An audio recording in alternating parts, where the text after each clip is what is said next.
A single father watched armed men drag a woman toward a van in broad daylight. Everyone else turned away. His 7-year-old daughter whispered, "Daddy, please help her." In 12 seconds, Ryan Mercer would destroy 3 trained kidnappers with his bare hands and unleash a war that would hunt his child through the desert. This is the story of a man who thought he'd escaped violence forever, only to discover that some battles choose you. Stay with me until the end, hit that like button, and comment with your city so I can see how far this story travels. The Arizona heat felt like a physical weight pressing down on everything it touched. Ryan Mercer pushed the shopping cart through the Costco parking lot, squinting against the glare bouncing off windshields and asphalt. Sweat gathered at his hairline. His daughter Ella walked beside him, clutching a purple stuffed elephant they'd just bought, her small hand occasionally reaching up to hold onto the cart's edge. "Can we get ice cream on the way home?" Ella asked, tilting her head up at him. "Maybe," Ryan said, "if you promise to eat actual dinner first." "I always eat dinner. Last Tuesday you told me 3 chicken nuggets counted as dinner." Ella grinned, showing the gap where she'd lost a tooth the week before. "That was different. I was saving room for birthday cake." Ryan ruffled her hair. She ducked away laughing and adjusted the elephant under her arm. The sound of her laughter still caught him off guard sometimes, pure and uncomplicated, untouched by the grief that had nearly swallowed them both 2 years ago when her mother died. They were 20 feet from the truck when Ryan heard the scream. It cut through the parking lot noise like a knife, sharp, terrified, immediately wrong. His body reacted before his mind caught up. His hand shot out and grabbed Ella's shoulder, stopping her mid-step. His head snapped toward the sound. Across the lot, maybe 40 yards away, a woman was being dragged toward a black van. 2 men had her by the arms. A third stood by the van's open sliding door, scanning the area with cold efficiency. The woman fought hard, twisting, kicking, trying to drop her weight. But the men moved with practiced coordination, adjusting to every move she made. Ryan's throat went dry. The parking lot wasn't empty. There were people everywhere. A couple loading groceries into their SUVs stood frozen, staring. An elderly man with a cart full of bottled water had stopped in the middle of the lane. A woman with 2 kids hustled them into her car and locked the doors. Nobody moved to help. The woman screamed again. This time Ryan could make out words, "Help me! Somebody help!" One of the men clamped a hand over her mouth. Ryan's pulse hammered in his ears. His mind raced through calculations he hadn't made in years. Distances, angles, threat assessment, collateral risk. 3 armed men, possibly more inside the van. Civilian environment. No backup. And Ella, standing right next to him. He looked down at his daughter. Ella stared at the scene with wide eyes, her knuckles white where she gripped the elephant. She looked up at him, and her voice came out small and clear. "Daddy, please help her." Time seemed to slow down. Ryan's chest tightened. Every instinct screamed at him to grab Ella, get her in the truck, drive away. That was the smart move, the safe move, the move a good father would make. But the woman's scream echoed in his head, and Ella was still looking at him. Ryan crouched down fast, bringing himself eye level with his daughter. "Ella, listen to me very carefully. I need you to get under that blue car right there." He pointed to a sedan 2 spots away. "Crawl underneath and stay there until I come get you. Do not come out for anyone except me. Understand?" Ella's eyes went wider. "What are you—" "Now, baby. Right now." Something in his voice made her move. She dropped to her knees and scrambled under the sedan, the elephant clutched tight against her chest. Ryan watched until she disappeared into the shadow beneath the car. Then he straightened and started walking. His body remembered things his mind had tried to forget. The way his breathing steadied when adrenaline hit. The sharp clarity that came when violence became inevitable. The cold weight that settled into his chest when he crossed the line between civilian and operator. He moved fast but didn't run. Running drew attention. Running gave them time to react. The men were almost at the van. The woman's struggles had weakened, exhaustion or shock setting in. The third man stood by the door, still scanning, but his attention was focused outward, looking for threats from a distance. Nobody expected someone to walk straight at them. Ryan closed the distance. 30 yards. 20. 15. The third man spotted him. Their eyes met and Ryan saw the moment of recognition, not of him specifically, but of what he was. The way he moved. The look on his face. The third man's hand started moving toward his waistband. Ryan didn't give him time to finish the motion. He covered the last 10 yards in a dead sprint and hit the man like a freight train. His shoulder drove into the guy's chest, slamming him back against the van hard enough to dent the panel. The man's head snapped back. Ryan grabbed his wrist before the gun cleared his waistband, twisted hard, and drove his elbow into the man's throat. The man went down choking. Ryan spun toward the other two. They dropped the woman. She hit the asphalt hard and scrambled away on her hands and knees. The two men moved to intercept Ryan with trained coordination. One went high, one went low. Ryan had fought men like this before. They were good, professional. But they'd trained in gyms and schools, learned techniques designed for controlled environments. Ryan had learned in places where hesitation meant dying. The first man threw a hard right cross.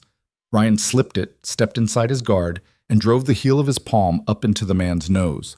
Bone crunched, blood sprayed. Ryan caught the man's arm as he staggered, twisted it behind his back, and shoved him directly into his partner's path. The second man had to abort his attack to avoid his own guy. Ryan used that half second to pivot and deliver a devastating front kick to the man's knee. The joint bent wrong with a wet pop. The man screamed and dropped. The first man recovered faster than Ryan expected. He came back with a knife, a tactical folder that appeared in his hand like magic. He slashed fast and low, going for Ryan's gut. Ryan jerked back. The blade missed by inches. The man advanced, knife weaving, backing Ryan toward the woman who was still on the ground. Ryan's heel bumped against something, the woman's purse lying on the asphalt. The man with the knife lunged. Ryan dropped, grabbed the purse, and whipped it into the man's face. The distraction lasted barely a second, but it was enough. Ryan shot forward, caught the knife hand, and twisted with all his weight behind it. He felt the wrist bones grind, heard the man grunt in pain, and then the knife clattered to the ground. Ryan drove his knee into the man's solar plexus, doubling him over, then brought his elbow down hard on the back of his skull. The man collapsed. Silence crashed over the parking lot. Ryan stood among three unconscious bodies, breathing hard, his hands shaking with adrenaline. Blood spattered his shirt. His knuckles were split and bleeding. The woman was still on the ground, staring at him with huge eyes. She was maybe 30, dressed in an expensive business suit that was now torn and dirty. Blood trickled from a cut on her lip. Her dark hair had come loose from whatever professional style she'd worn it in. "Are you okay?" Ryan asked. His voice came out rougher than he intended. She nodded slowly, not taking her eyes off him. "Who are you?" "Nobody," Ryan said. "Just Daddy!" Ella's scream cut through everything. Ryan's heart stopped. He spun around to see his daughter running toward him from across the parking lot, tears streaming down her face. The purple elephant abandoned somewhere behind her. "Ella, no." She crashed into his legs and wrapped her arms around him, sobbing into his jeans. "I was scared. I was so scared." Ryan dropped to his knees and pulled her tight against his chest. His hands left blood smears on her yellow shirt. "It's okay, baby. It's okay. I'm right here." Sirens wailed in the distance, getting closer. The woman slowly pushed herself to her feet, wincing. She looked at Ryan holding his daughter, then at the three men on the ground, then back at Ryan. "Thank you," she said quietly. "They would have killed me." Ryan just nodded. His face was buried in Ella's hair, breathing in the familiar smell of her strawberry shampoo, trying to stop his hands from shaking. People had started emerging from their frozen states. Phones were out, filming. Someone shouted that the police were coming. An older woman approached cautiously and asked if everyone was okay. The woman in the business suit straightened despite the pain. When she spoke, her voice had changed, stronger, more controlled. "I'm fine. Thank you. Please make sure someone calls for medical assistance for these men." She pulled out her phone with shaking hands and made a call. Ryan only caught pieces of it. "Vivian Hale, attempted abduction. Yes, send a team immediately." The name meant nothing to Ryan. He picked Ella up, even though she was getting too big for it, and held her while she cried. Her small body trembled against him. "You were supposed to stay under the car," he whispered. "I heard fighting. I got scared." "I know, baby. I know." The police arrived first. 3 patrol cars, lights flashing. Officers poured out, weapons drawn, shouting commands. Ryan carefully set Ella down and raised his hands, keeping his movements slow and visible. "I'm unarmed," he called out. "These 3 men tried to kidnap this woman. I intervened." The woman, Vivian stepped forward quickly.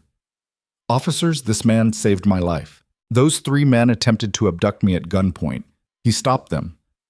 It took 20 minutes to sort out. Witness statements, paramedics checking everyone. The 3 men being handcuffed and loaded into ambulances under police guard. A detective asking Ryan to come down to the station to make an official statement. Through it all, Ryan kept Ella close. She wouldn't let go of his hand. Vivian approached him while the police were processing the scene. Up close, even disheveled and injured, she radiated a kind of controlled power. I need to speak with you, privately. I need to get my daughter home. I understand, but this isn't over. Those men weren't random kidnappers. They were professionals, and they were after me specifically. Her eyes flicked to Ella, then back to Ryan. Her eyes, which means they saw you. They know what you look like, and their organization will want to know who interfered with their operation. A cold weight settled in Ryan's stomach. You're saying I'm in danger, just said. I'm saying you and your daughter might be. Vivian pulled a business card from her ruined jacket pocket. Vivian Hale, CEO of Sentinel Dynamics. We need to talk, Mr. Mercer. Ryan Mercer. Mr. Mercer, I have connections with federal law enforcement. I can help protect you and your daughter, but I need you to trust me. Ryan looked down at Ella. She was staring at the ground, exhausted and overwhelmed. He thought about their quiet life, their small house, her school, soccer practice, the normal, peaceful existence he'd fought so hard to build after leaving the teams. He'd just blown all of it apart. Give me your number, Ryan said quietly. I'll call you after I get her home. Vivian nodded and wrote a number on the back of the card. Please call soon. I meant what I said. This isn't over, Basset. She walked away to speak with one of the federal agents who had just arrived, a stern-looking woman in a dark suit. Ryan watched them talk in low, urgent voices. A detective approached him. Mr. Mercer, we're going to need you to come downtown. Can it wait? My daughter needs to get home. The detective glanced at Ella, who looked small and scared and exhausted. Tomorrow morning, first thing, don't leave town. I won't. Ryan guided Ella back to the truck. Their groceries were still in the cart, forgotten. He left them. Nothing in those bags mattered now. He strapped Ella into her booster seat, and she immediately curled up with her seatbelt pulled tight. Her eyes were red from crying. Are we in trouble? She asked in a small voice. Ryan paused with his hand on the door. No, baby, we're not in trouble. You hurt those men. I did. Because they were hurting that lady. Yes. Ella was quiet for a moment. You did the right thing. Ryan's chest tightened. He reached back and squeezed her hand. I hope so. The drive home took 15 minutes. Ella fell asleep before they left the parking lot, her head tilted against the window. Ryan's hands kept shaking on the steering wheel. He couldn't stop seeing those men's faces, couldn't stop feeling the impact of his strikes, couldn't stop hearing Ella's terrified scream. He'd promised himself he was done with violence, done with that life, done with being the man who broke people. But when it mattered, he'd become that man again in seconds. Their house sat at the end of a quiet cul-de-sac in a neighborhood where the biggest danger was usually someone forgetting to take in their trash cans. Ryan pulled into the driveway and sat for a moment, looking at the small 2-bedroom home with its pale yellow paint and the garden Sarah had planted before she died. This was supposed to be safe. He carried Ella inside.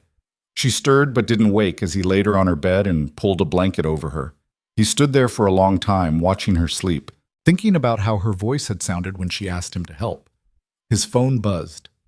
Unknown number. He stepped out of Ella's room and answered. Yeah, Mr. Mercer. This is Special Agent Catherine Ross, FBI. I'm working with Vivian Hale. We need to meet. Tonight. I just put my daughter to bed. What? I understand. Is there someone who can watch her? This is urgent. Ryan closed his eyes. How urgent? The men you fought today are connected to a trafficking and money laundering network that operates in 17 states. They've killed people for less than what you did. We need to talk about protective measures for you and your daughter. Jesus.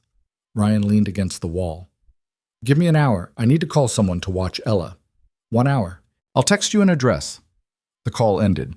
Ryan stood in the hallway outside his daughter's room, listening to her breathe, and felt the weight of his decision pressing down on him.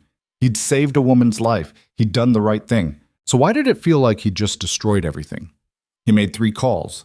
The first was to his neighbor Carol, a retired teacher who sometimes watched Ella when Ryan had to work late. She agreed to come over immediately, though she sounded worried. The second call was to Jake, his best friend from the teams, the only person from that life he'd stayed in touch with.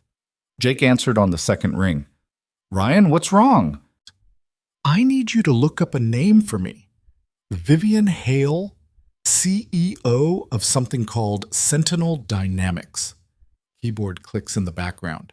Jake had always been the tech guy. "Holy shit. Ryan, what did you do?" "Just tell me what you found." "Wait, quit. Bonjour." Vivian Hale is one of the biggest names in private cybersecurity. Her company handles protection for major corporations, financial institutions, government contractors. She's worth about $800 million. And according to some forums I'm looking at, she's been cooperating with the feds on some kind of major investigation. Jake paused. "Why are you asking about her?" "I stopped 3 guys from kidnapping her in a Costco parking lot this afternoon." Silence on the line. Then, "Are you fucking serious?" "Yeah."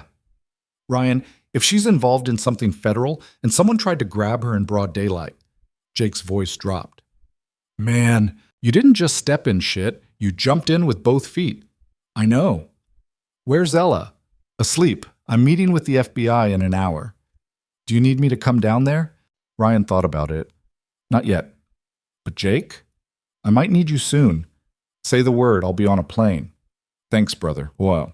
The third call was to the number Vivian had given him. She answered immediately. "Mr. Mercer." "What did I just get myself into?" She was quiet for a moment. "Something I wish you hadn't. But since you did, I'm going to make sure you and your daughter survive it." "That's not reassuring. It's honest. The people who sent those men don't forgive interference. They definitely don't forgive humiliation. What you did today made them look weak. They'll respond." "How long do I have?" "I don't know. Could be days. Could be hours. Agent Ross wants to set up protection for you tonight." Ryan looked at Ella's closed door. "I have one condition." "Name it." "Whatever happens, whatever you people need from me, my daughter stays out of it. She stays safe. That's non-negotiable." "Agreed." Carol arrived 20 minutes later with a bag of knitting and a concerned expression. "Ryan, honey, are you okay? I saw on the news that something happened at Costco." "I'm fine. I just need to go handle some follow-up with the police. Shouldn't be more than a couple hours." Carol studied his face. She'd known him since he and Sarah had moved into the neighborhood, had watched Ella grow up, had brought casseroles after Sarah's funeral. She knew him well enough to see through bullshit. "You're lying," she said quietly. "But I trust you to tell me what I need to know when I need to know it. Go do what you have to do. Ella's safe with me." "Thank you, Carol." "Just come back, Ryan. That little girl's been through enough." The address Agent Ross texted led to a Hampton Inn off the highway. Ryan parked in the back lot and texted the room number he'd been given. The door opened before he could knock. Special Agent Catherine Ross was maybe 45, with short gray hair and the kind of eyes that had seen too much and believed too little. She gestured him inside. Vivian sat at the small desk, cleaned up since the parking lot but still wearing the ruined suit. A laptop was open in front of her. 2 other men stood near the window, federal agents by the look of them. One was young and nervous. The other was older, heavy-set, with a wedding ring and tired eyes. "Mr. Mercer, thank you for coming," Ross said. "I'm sure you have questions." "Just one. What happens now?" Ross exchanged a glance with Vivian. "That depends. How much do you know about human trafficking networks?" "Only what I see on the news." "Right?" The organization that tried to take Ms. Hale today is called the Bridgewater Network. They move people, mostly women and children, across international borders. They also launder money for drug cartels and weapons dealers. We've been investigating them for 3 years. The older agent spoke up. "Ms. Hale's company provided us with evidence of financial transactions that directly implicate Bridgewater's leadership. She was scheduled to testify before a grand jury next month. Today's abduction attempt was designed to stop that testimony permanently." Ryan looked at Vivian. You set yourself up as bait. Not intentionally, she said, but I knew I was a target. I've had security for months. Today they evaded my detail. I don't know how. Doesn't matter how, Ross said. What matters is you got involved, Mr. Mercer, and Bridgewater now sees you as a threat. I'm not a threat to anyone. I'm a single dad who works in construction. The younger agent pulled out a tablet and turned it toward Ryan. Is that you? The screen showed a video from the parking lot. Someone had filmed the entire fight. Ryan watched himself dismantle 3 trained men in less than 15 seconds. The video had been posted 4 hours ago. It already had 2 million views. Fuck, Ryan whispered. Multiple angles, the young agent said. Your face is visible in 3 of them. We've already seen your name floating on certain forums. Dark web chatter indicates Bridgewater knows exactly who you are. Ross leaned forward. Mr. Mercer, we've done a background check on you. Army Ranger. 2 tours in Afghanistan. Transferred to an unnamed unit that doesn't officially exist. Decorated for actions you can't talk about. Received a medical discharge 4 years ago. Married Sarah Cordova. Lost her to cancer 2 years back. 1 dependent daughter, Ella, age 7. She paused. You were one of the best operators in JSOC, according to people who would know. Ryan's jaw tightened. That was a different life. The skill set doesn't expire, the older agent said. And Bridgewater knows it. They're not going to risk another confrontation with you. They're going to go after leverage. Ella. Ryan's voice went flat. Yes. Ryan stood up. Then we're done here. I'm taking my daughter and disappearing. You can't run from these people, Vivian said quietly. They have resources you can't imagine. They'll find you eventually. Then what the hell am I supposed to do? Ross stepped in front of him. Help us take them down. All the way down. We're close, Mr. Mercer. Closer than we've ever been. But we need someone with your skills to help us finish this. I don't do that anymore. You did today. Ryan turned away, pressing his palms against his eyes. His head pounded. Everything felt like it was spiraling out of control. I have a daughter who needs me alive and present, not dead or in prison or buried in some mission I can't walk away from. If you walk away now, they'll come for her anyway, Vivian said. At least if you help us, you'll be actively preventing that. How? Ross pulled out a chair. Sit down. Let me explain the operation. Ryan sat. He didn't have a choice. For the next hour, Ross laid it out. Bridgewater operated through shell companies and encrypted communications. They had cells in 15 cities. The leadership, 2 men, Nathan Crow and Victor Salazar, stayed protected behind layers of security and legal buffers. The grand jury testimony would help, but it wouldn't destroy the organization. They'd restructure, change names, keep operating. What we need, Ross said, is direct evidence linking Crow and Salazar to active trafficking operations, communications, financial records, proof that can't be explained away by lawyers. Ms. Hale's testimony gets us close, but we need someone on the inside. You want me to infiltrate them? No. We want you to let them come to you. Ryan frowned. Explain, D. The older agent, his name was Bryce, pulled out photographs. Bridgewater has a fixer named Marcus Webb. He handles problems. You're now a problem. Webb will be assigned to deal with you. We want you to meet with him when he approaches. And then what? Then you make him an offer. Tell him you're former military, you need money, and you're willing to work for whoever pays. Webb recruits people like you. He'll test you, but if you pass, you'll get access to operations. You'll wear a wire. You'll gather evidence. And when we have enough, we bring down the entire network. Ryan stared at the photos. Marcus Webb looked like a middle-aged accountant, balding, soft around the middle, wire-rimmed glasses. He didn't look like a killer, but Ryan knew appearances meant nothing. This is insane. It's the best option we have, Ross said. And it's the best option you have. What about protection for Ella? We'll assign agents to watch her 24/7. We'll put surveillance on your house. We'll coordinate with local police. She'll be as safe as we can make her. That's not good enough. Vivian spoke up. I'll personally hire additional security, private contractors, former military. People I trust.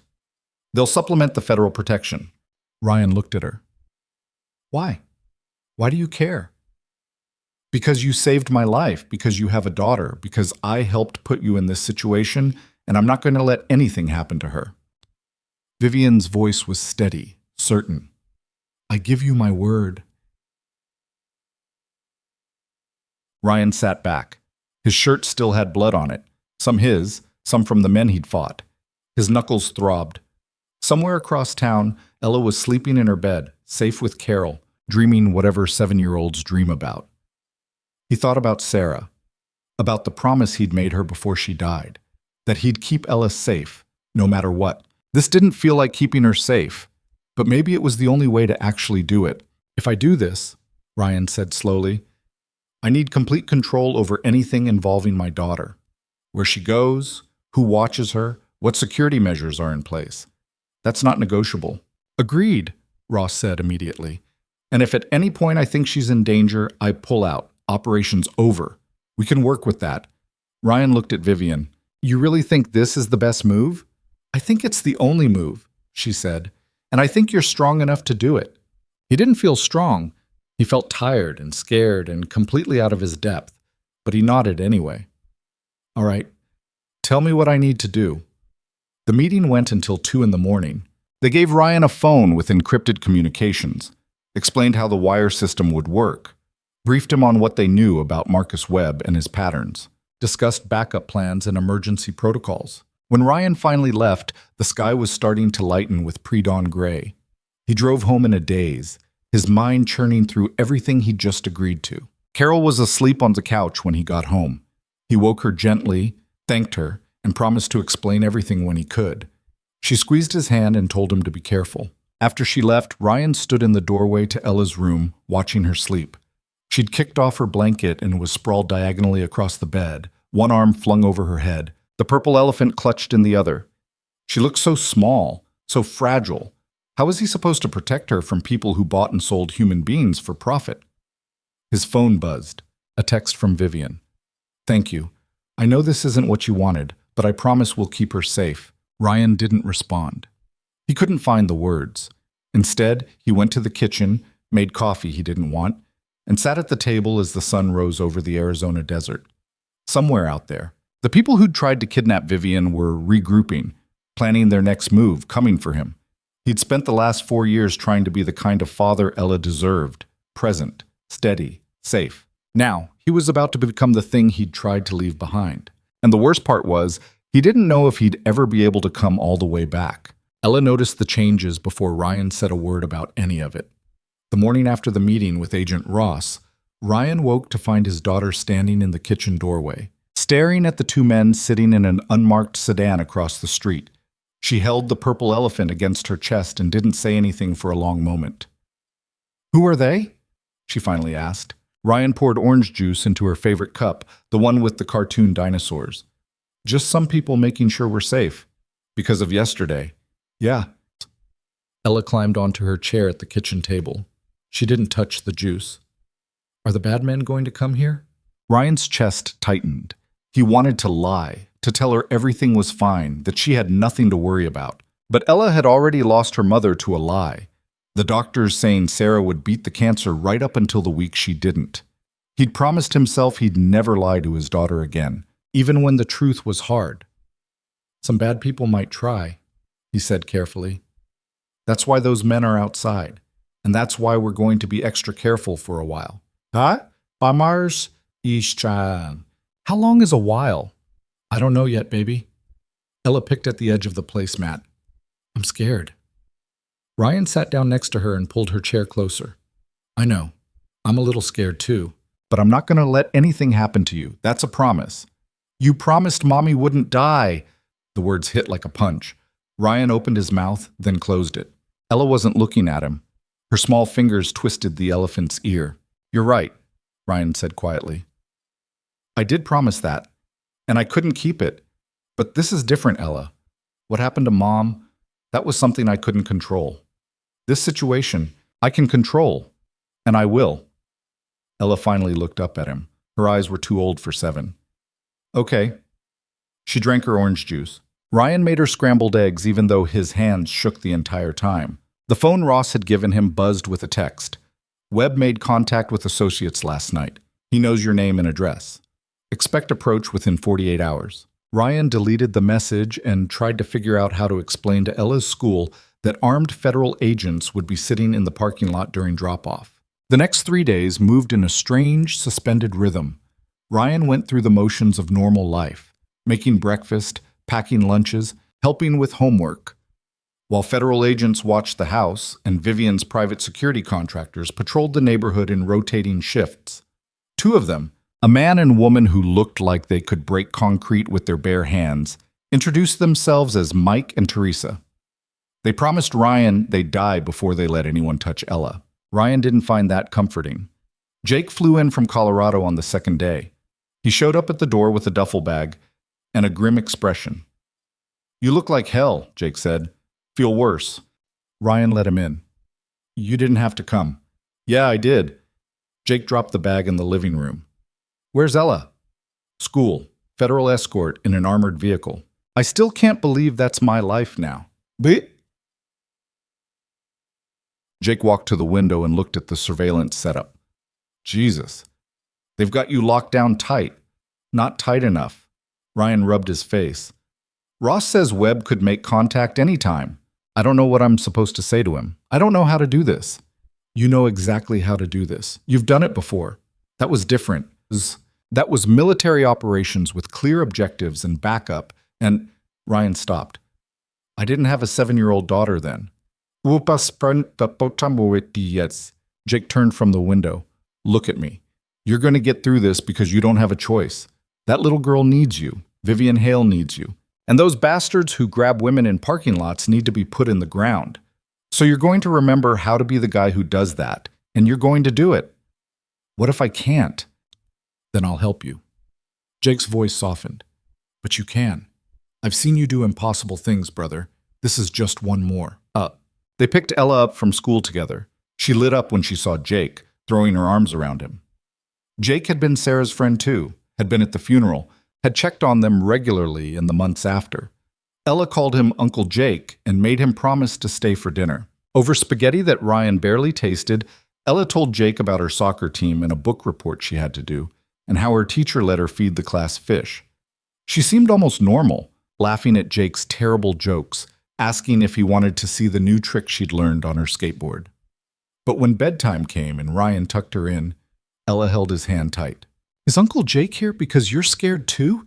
she whispered. Ryan kissed her forehead. "Uncle Jake's here because he loves us, and because he's good at helping when things get hard. Things are hard right now." "Yeah, baby, they are. But we're going to be okay." It wasn't a question. She said it like she was trying to convince herself. "We're going to be okay," Ryan echoed. He didn't know if he believed it. Webb made contact on the 4th day, at a place Ryan didn't expect. Ryan was at a job site, a commercial renovation downtown, trying to maintain some appearance of normal work. He'd been framing out a wall when his supervisor called him over. A man in an expensive suit stood near the construction trailer, looking completely out of place among the sawdust and exposed concrete. "You Ryan Mercer?" the man asked. Ryan set down his nail gun. "Who's asking?" "Set time." The man pulled out a business card. "Marcus Webb, private security consultant. I'd like to talk to you about a job opportunity." Ryan's pulse kicked up, but he kept his face neutral. Ryan's pulse.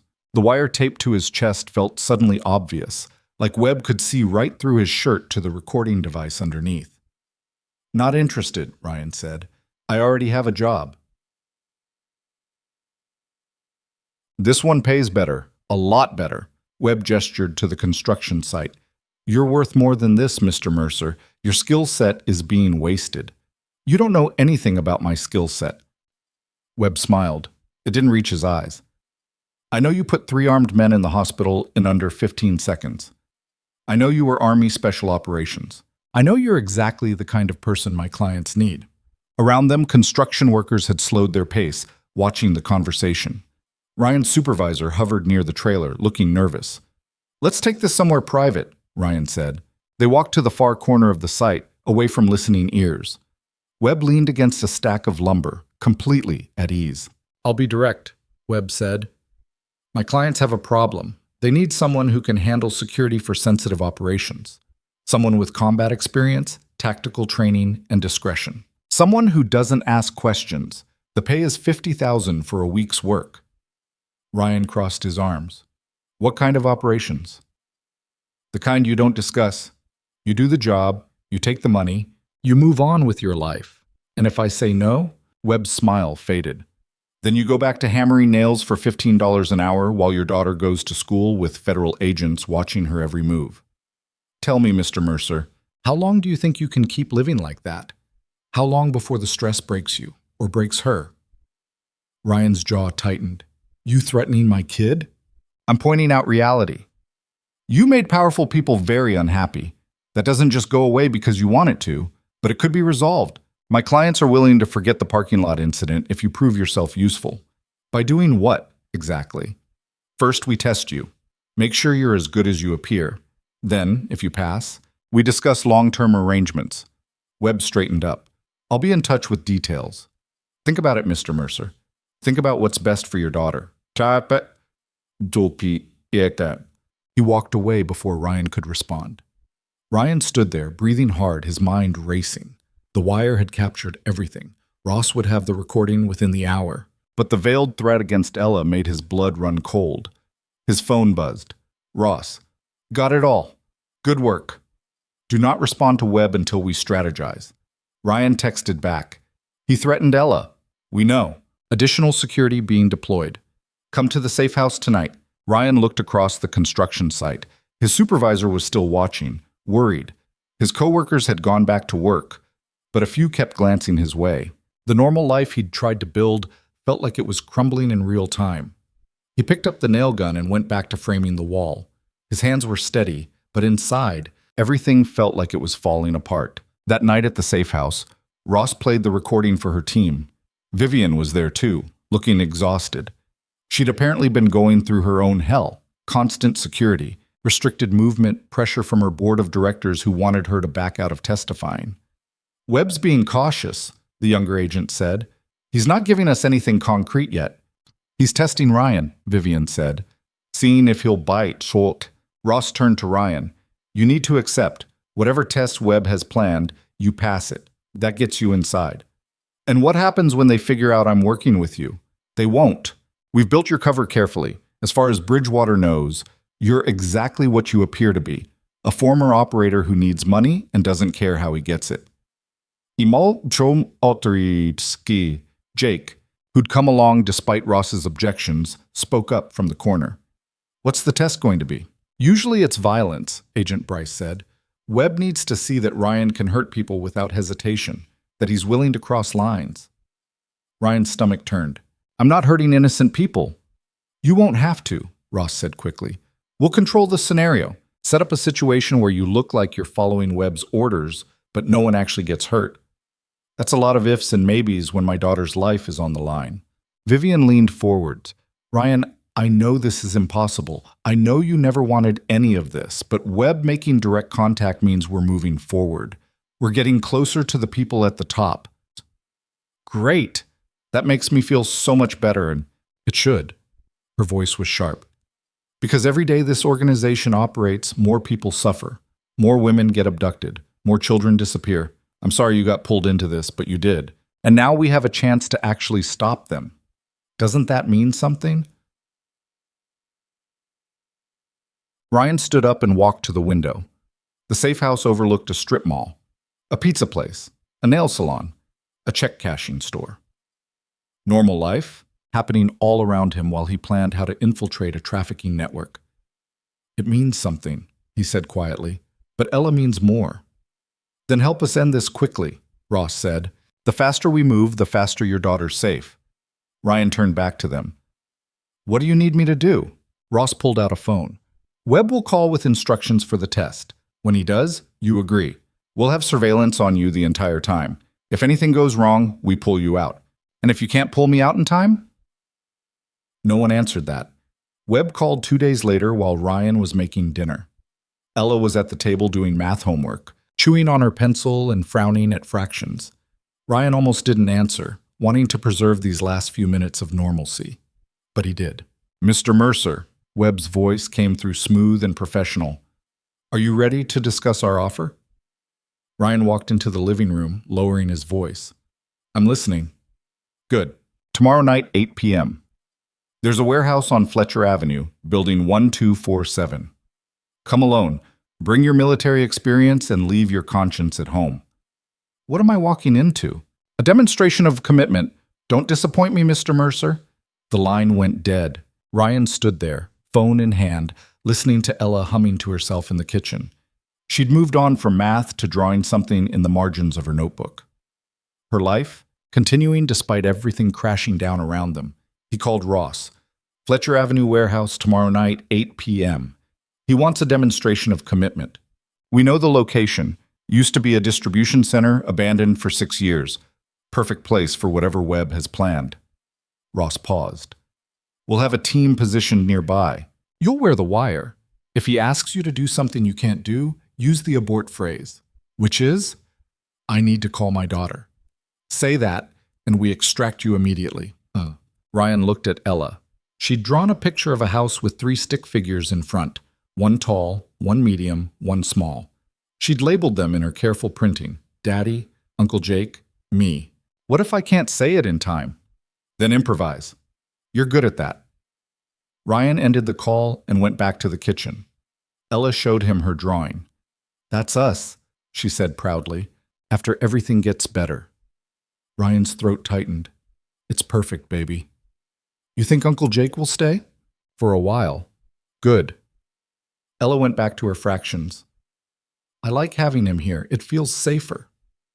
Ryan burned the pasta sauce because he couldn't focus. They ordered pizza instead. Ella didn't complain. The next day crawled by. Ryan tried to work but couldn't concentrate. He picked Ella up from school early and took her to get ice cream. They sat outside the shop, eating mint chocolate chip, while federal agents watched from a car across the street. "Daddy!" Ella licked her cone. "When this is all over, can we go to the beach?" "The beach?" "Mommy always wanted to take me to the ocean. She said we'd go when I was bigger. I'm bigger now." Ryan's heart cracked. "Yeah, baby. When this is over, we'll go to the ocean. I promise." "What if it's not over for a long time? Then we'll go anyway. Sometimes you have to do things even when circumstances aren't perfect." Ella thought about that. "Is that what you're doing now? Going to do something even though circumstances aren't perfect?" She was too smart, too perceptive. "Something like that," Ryan said. That evening, Jake helped him get ready. Ryan changed into dark clothes, checked the wire, and tried to quiet the fear churning in his gut. "You remember the signal protocols?" Jake asked. "Yeah. You remember the abort phrase? 'I need to call my daughter.' And if you can't say it, I improvise." Jake gripped his shoulder. "You've got this. And I'll be listening to every word. If things go sideways, I'm coming in." "Ross won't like that. Ross can kiss my ass. You're my brother. Ella's my goddaughter. Nobody's dying on my watch." Ryan grabbed his keys. At the door, he stopped and looked back at the hallway leading to Ella's room. She was already asleep, exhausted from school and stress and the weight of living in fear. "If something happens," he started. "Nothing's going to happen," Jake cut him off. "You're going to walk in there, do whatever Webb needs to see, and walk out. Then we're one step closer to ending this." Ryan nodded. He didn't trust his voice. The drive to Fletcher Avenue took 20 minutes. The warehouse district was exactly as desolate as Ryan expected. Empty buildings, broken streetlights, no witnesses. He parked where Webb had instructed and walked to building 1247. The door was unlocked. Inside, the warehouse was a vast empty space lit by a few portable work lights. Webb stood in the center with 2 other men. They all turned when Ryan entered. "Mr. Mercer, punctual. I appreciate that." Webb gestured to the men beside him. "This is Davis and Klein. They work security for my clients." Davis was younger, built like a linebacker, with a scar running down his left cheek. Klein was older, military-bearing, dead eyes. Both of them radiated violence. "What's the test?" Ryan asked. "I am as..." "Ryan." Webb smiled. "Direct. I like that too." The test is simple. We need to know you can follow orders without hesitation. We need to know you can be trusted. He gestured to the far side of the warehouse. Ryan followed his gaze and felt his blood turn to ice. A man was tied to a chair. He was maybe 40, balding, terrified. Duct tape covered his mouth. His eyes were wild with fear above the tape. "Who is he?" Ryan's voice came out steady despite the adrenaline flooding his system. "Someone who stole from my clients," Webb said. "Someone who needs to be taught a lesson about loyalty. You want me to hurt him? I want you to beat him unconscious. Prove you're willing to do what's necessary." Ryan walked closer to the man in the chair. The man made muffled sounds behind the tape, thrashing against the restraints. Up close, Ryan could see he'd already been worked over. Bruises on his face, blood crusted around his nose. Behind him, Webb watched carefully. Davis and Klein had positioned themselves to cut off the exits. Ryan's mind raced. This wasn't a setup by Ross. This was a real person in real danger. If Ryan refused, Webb would kill him. If Ryan complied, an innocent man would suffer. Unless the man wasn't innocent. Ryan circled the chair, studying the captive. The man wore expensive shoes, gold watch. His hands were soft. No calluses, no signs of manual labor. One of his fingers was bent at a wrong angle, broken recently. "What did he steal?" Ryan asked. "Information," Webb said. "Names, bank accounts, things that could hurt a lot of people if they got into the wrong hands." Ryan met the man's eyes, saw genuine terror there, but also something else. Calculation. This man knew how to survive, how to bargain. "If I do this," Ryan said slowly, "I want to know who I'm working for, not just you, the people at the top." Webb's expression didn't change. "That's not how this works." "Then we don't have a deal." Ryan started walking toward the door. "Stop!" Webb's voice cracked like a whip. "You walk out that door, and your daughter becomes a target. Not a potential target. An active one. Do you understand me?" Ryan stopped, turned around, let the rage show on his face. "You just made a mistake." "Did I?" "You threatened my daughter directly. That's different from the implications. Different from the hints. You just drew a line." Ryan took a step toward Webb. "You think I'm here because I need money? I'm here because I need you people to leave my family alone. But if you're going to target Ella anyway, then I've got no reason to play nice." The warehouse went silent. Davis and Klein tensed, hands moving toward weapons. Webb held up a hand, stopping them. "Interesting reaction," Webb said. "Most people fold when their children are threatened. You get angry. I get focused." Webb studied him for a long moment, then he smiled. "All right, Mr. Mercer, you want to know who you're working for? Beat this man unconscious, and I'll arrange a meeting with someone higher up the chain. Refuse, and we all find out what happens when you cross the Bridgewater network with a 7-year-old daughter at home." Ryan looked at the man in the chair again, looked at the duct tape, the restraints, the terror in his eyes. He made his decision. "I need to call my daughter," Ryan said clearly. For a heartbeat, nothing happened. Then Webb's expression changed. He pulled a gun. "That's unfortunate, Webb said. Davis and Klein drew their weapons simultaneously. Ryan moved before they could fire.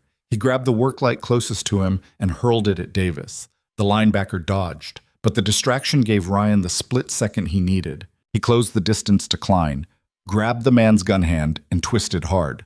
The weapon discharged into the concrete floor with a deafening crack. Ryan drove his elbow into Klein's throat. The man staggered back, choking. Ryan ripped the gun from his grip and spun toward Davis. Davis was faster than he looked.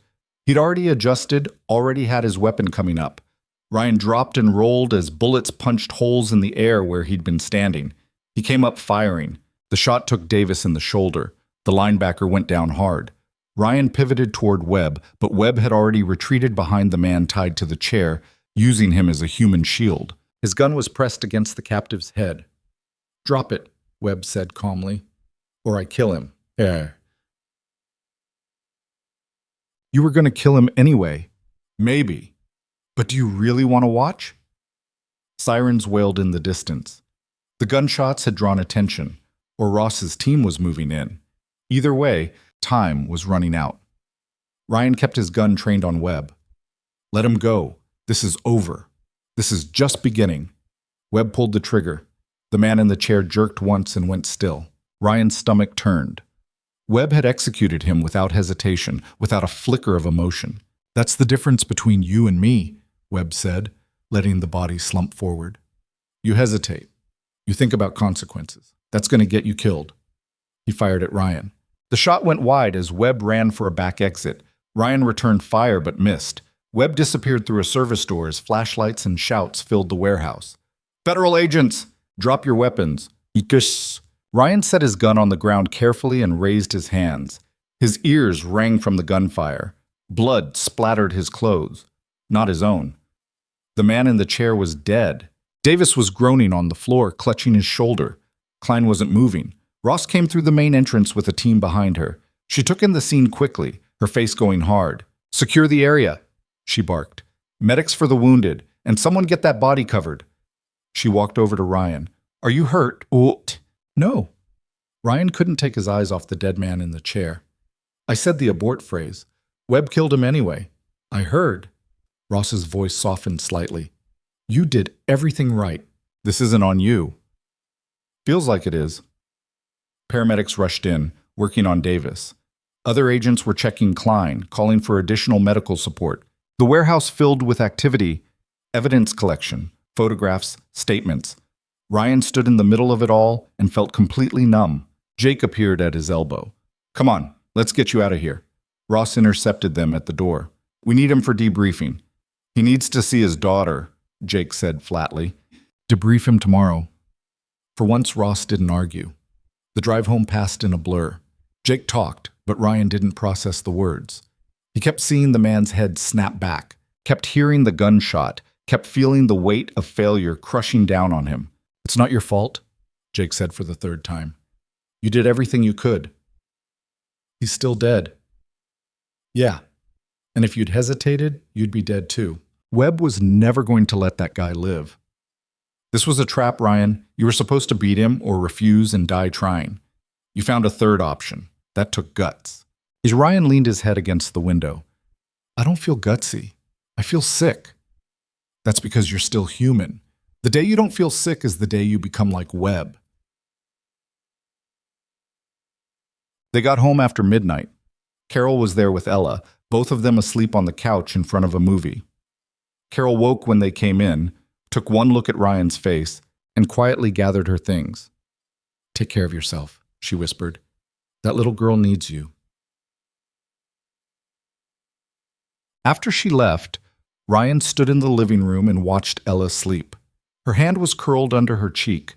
The purple elephant had fallen to the floor. She looked peaceful, safe, completely unaware of the violence that had happened across town. Jake picked up the elephant and tucked it back under her arm.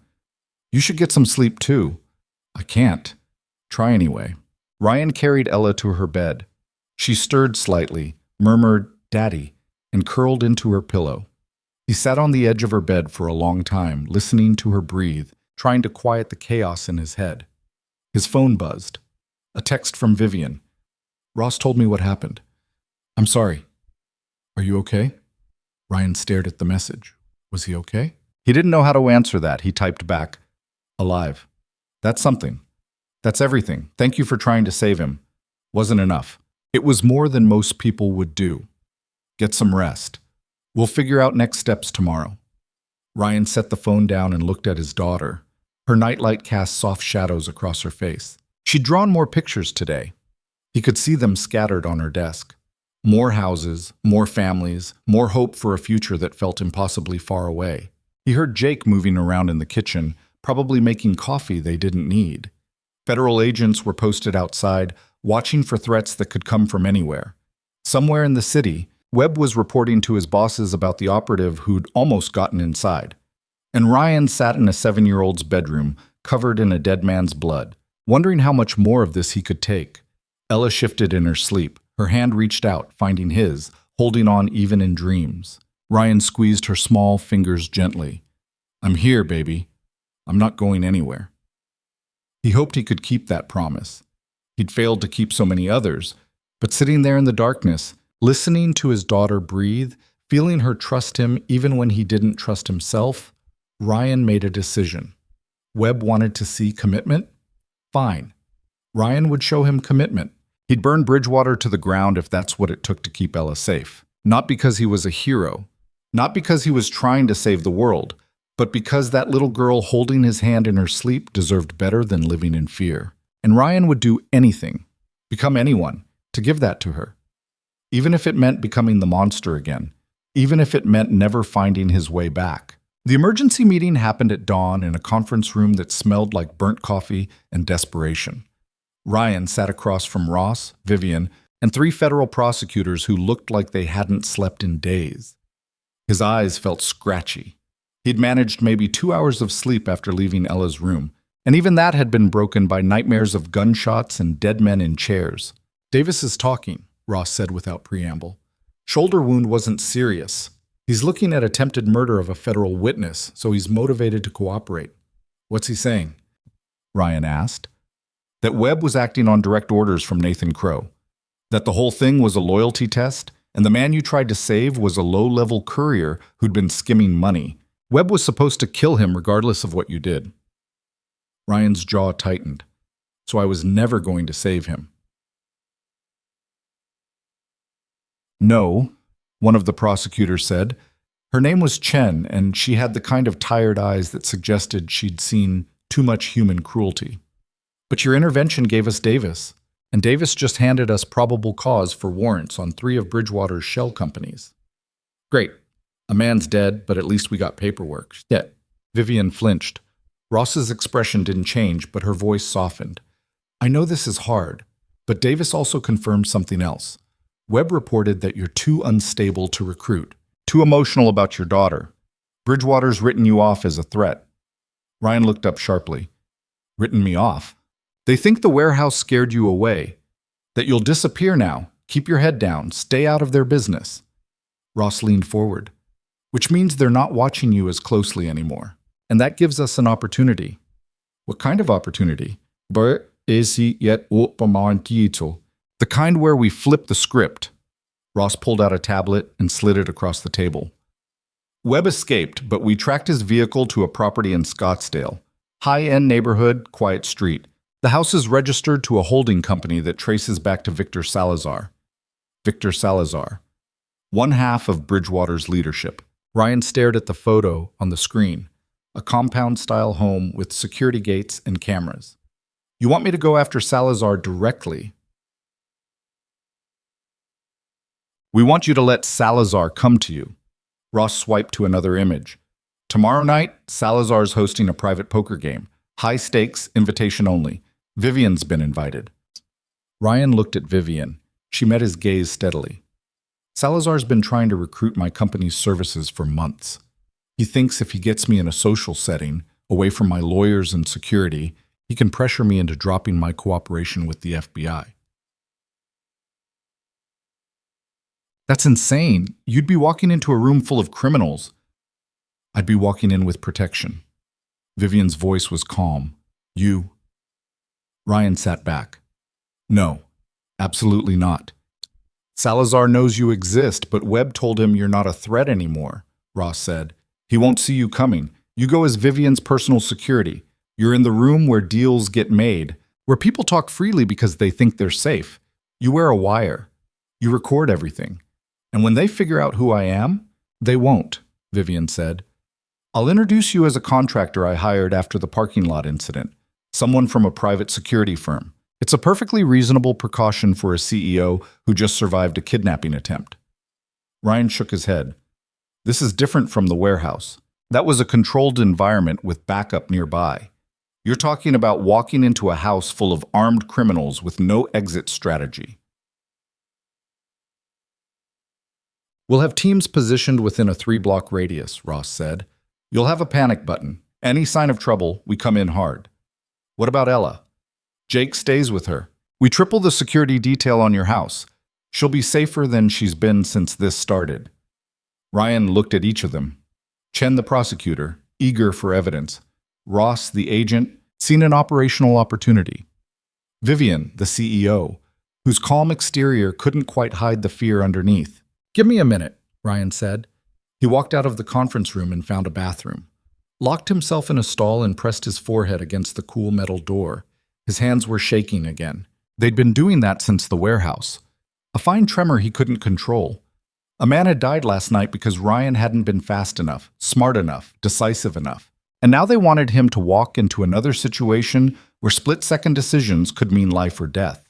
His phone buzzed. A text from Jake. Ella's asking when you're coming home. Made her pancakes, but she won't eat until you get here. Ryan closed his eyes. Saw his daughter sitting at the kitchen table, waiting for him, trusting that he'd come back. He typed, "Tell her 20 minutes. And Jake? Keep her safe tonight. Always. You good?" Ryan stared at the question, typed and deleted 3 different answers. Finally settled on, getting there. He went back to the conference room. "I'll do it," he said. "But I want something in return." Ross raised an eyebrow. "What?" "When this is over, when you have enough to take down Bridgewater, Ella and I disappear. New identities, new city, federal protection until we're sure no one's coming after us. I want that in writing." Ross glanced at the prosecutors. Chen nodded slowly. "We can arrange that. Then we have a deal." Vivian stood up. "Thank you. I know this isn't—" "Don't," Ryan cut her off. "Don't thank me. Just make sure this actually accomplishes something." He left before anyone could say anything else. The drive home took him through parts of Phoenix he used to know well, back when Sarah was alive, and they'd spend Saturdays exploring neighborhoods, dreaming about houses they couldn't afford. Everything looked different now, harsher. The bright Arizona sun felt accusatory, exposing every crack in the pavement, every piece of trash in the gutters. Jake met him at the door. "Ella's in the kitchen. She's worried about you." "I'm fine." "You look like hell, and we both know you're not fine, but go tell her that anyway. She needs to hear your voice." Ella was sitting at the table exactly as Jake had described, her plate of pancakes untouched. When Ryan walked in, her face transformed with relief. "Daddy!" She launched herself at him. Ryan caught her and held on tight. She was getting bigger, heavier, but he could still lift her easily. How much longer before she was too big for this? How much of her childhood was he going to miss while chasing criminals through warehouses and poker games? "I'm sorry, baby. Work stuff ran long." "Uncle Jake said you had an important meeting." "Yeah, very important." Ryan set her down and sat next to her. "But I'm here now. Let's eat these pancakes before they get cold." They ate together. Ella told him about a science project at school, something about volcanoes and baking soda. She was animated, excited, using her hands to demonstrate explosions. Ryan watched her and tried to memorize every detail. The gap in her smile, the way her hair fell in her eyes, the purple stain on her shirt from a marker she'd been using. After breakfast, he helped her get ready for school. Found her backpack, made sure she had her homework, kissed her forehead before she climbed into the armored car that would take her to class. "Will you pick me up today?" she asked through the window. "I'll try, baby. If not, Uncle Jake will be there." "Okay." She pressed her hand against the glass. Ryan matched it with his own, their palms separated by bulletproof material and an impossible situation. The car pulled away. Ryan stood in the driveway and watched until it disappeared around the corner. Jake came up beside him. "You're really doing this poker game thing. Don't have much choice." "There's always a choice. You could walk away, take Ella, and disappear tonight. I'd help you." Ryan looked at his friend. "And then what? Spend the rest of our lives looking over our shoulders? Waiting for Bridgewater to find us? That's not a life. It's better than a coffin." "Well, maybe." Ryan turned back to the house. "But Ella asked me to help that woman in the parking lot. She's watching to see what I do, what kind of man I am. I can't teach her to run from things just because they're hard. There's a difference between running and surviving. Is there?" Ryan walked inside. "Right now, I'm not sure I know the difference anymore." The day dragged. Ryan tried to distract himself with normal tasks, laundry, dishes, fixing a loose hinge on the bathroom door. But his mind kept circling back to the poker game, running scenarios, calculating risks. Ross sent over a dossier on the other expected attendees. 6 men besides Salazar, all connected to Bridgewater's operations in various ways. 2 were money launderers. 1 ran a shipping company used to move contraband. The others were muscle, enforcers, people who made problems disappear. And Vivian would be the only woman in a room full of predators. Ryan called her at 3 in the afternoon. "Having second thoughts?" she asked. "About 100 of them." but I'm still going. He paused. You don't have to do this. Ross could find another way to get evidence. There isn't time. The grand jury convenes in 6 days. If I don't testify with concrete proof of active criminal operations, Bridgewater's lawyers will tear apart everything we have. These men will walk. And if something goes wrong tomorrow night, if Vivian was quiet for a moment, then at least I tried. That has to count for something. Trying doesn't keep you alive. No, but hiding doesn't either. I've spent 3 months in protective custody, Ryan. 3 months watching my company struggle because I can't be present, watching my employees worry, watching everything I built start to crack. I'm tired of being afraid. Ryan understood that. He'd spent 2 years being afraid after Sarah died, afraid of forgetting her, afraid of failing Ella, afraid of the world that had taken so much from him. At some point, the fear had to end, one way or another. What should I wear to a criminal poker game? He asked. Vivian's laugh was unexpected and genuine. Something that makes you look dangerous but expensive. These men respect violence and money. Show them both. I can do dangerous, not sure about expensive. I'll send you something. What's your size? An hour later, a courier delivered a suit that probably cost more than Ryan's truck. Black, perfectly tailored, with a white shirt and simple tie. He tried it on and barely recognized himself in the mirror. He looked like someone from Vivian's world, polished, controlled, lethal in a corporate way. Jake whistled when he saw it. Damn, you clean up nice. I look like I'm going to a funeral. Maybe theirs if this goes right. Ryan picked Ella up from school himself, wanting the time with her. She noticed the suit hanging in the truck. Why do you have fancy clothes? She asked. Work thing tonight. I have to go to a party. A party? Ella's eyes lit up. What kind of party? A boring adult one, lots of standing around talking about things you wouldn't care about. Do you have to go? Ryan glanced at her in the rearview mirror. Yeah, baby, I do. Will you be safe? Yeah. The question hit harder than it should have. I'll be careful. And Uncle Jake's going to stay with you. I like when Uncle Jake stays, he lets me have extra dessert. Does he now? Ryan made a mental note to talk to Jake about that. Dinner was pizza again. Ryan was running out of easy meals and energy to cook real ones. Ella didn't complain. She told him about her day, about a boy named Marcus who'd pushed her on the playground and how she'd pushed him back. Did you get in trouble? Ryan asked. A little, but Mrs. Patterson said I was defending myself, so it was just a warning. Ella picked pepperoni off her slice. Is that what you're doing? Defending yourself? Something like that. From the bad people who tried to hurt that lady. Ryan set down his pizza. Ella, do you understand what's happening right now? Why there are agents watching the house? Why Uncle Jake's here? Ella nodded slowly. The bad people are mad at you because you stopped them, and now they might try to hurt us. And how do you feel about that? She thought for a minute, her 7-year-old mind working through concepts no child should have to consider. I'm scared sometimes, but I'm also glad you helped her.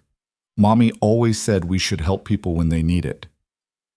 Ryan's throat tightened.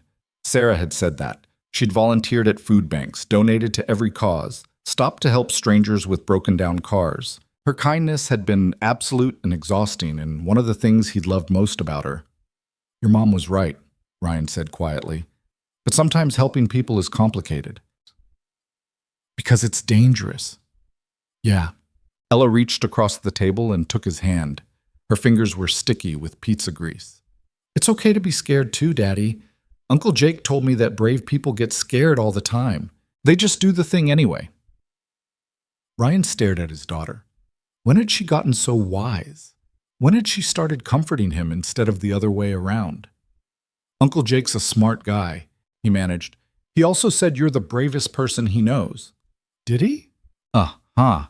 He said you're going to keep us safe no matter what, so I'm not worried. Ryan pulled her into a hug and held on, perhaps too long. She squirmed a little, but didn't pull away.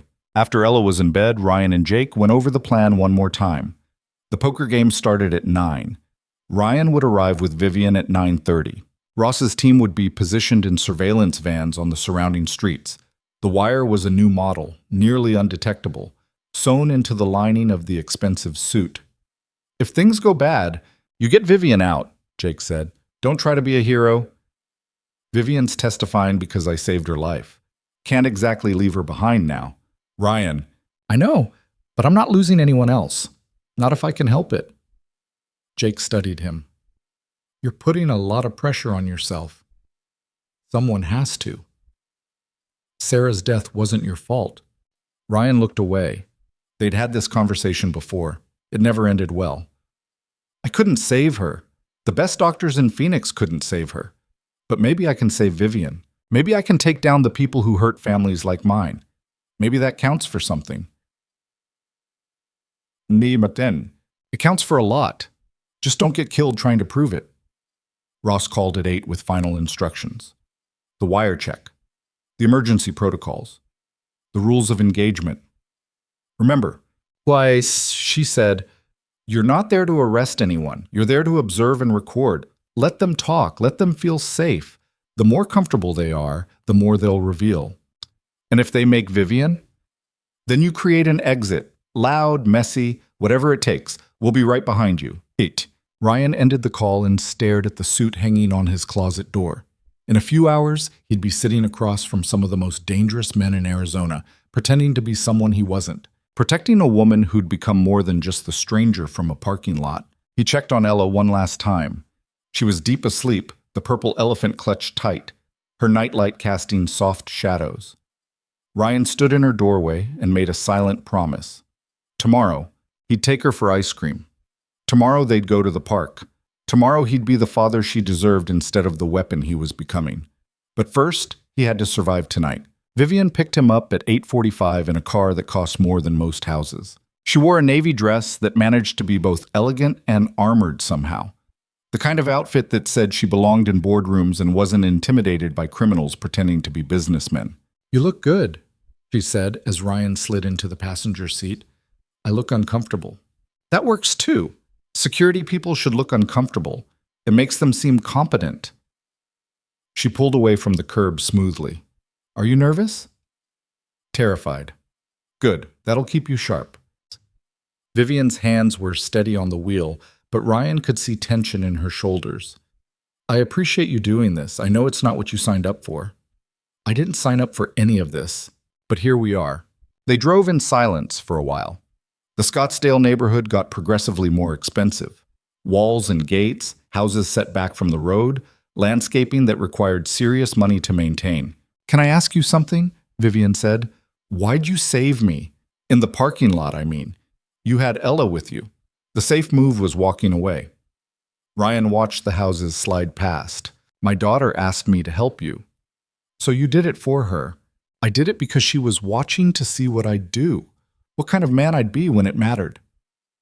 He glanced at Vivian. Turned out to be the kind that destroys his whole life to help a stranger. I'm sorry. Don't be. You didn't ask for this either. Vivian turned onto Salazar Street.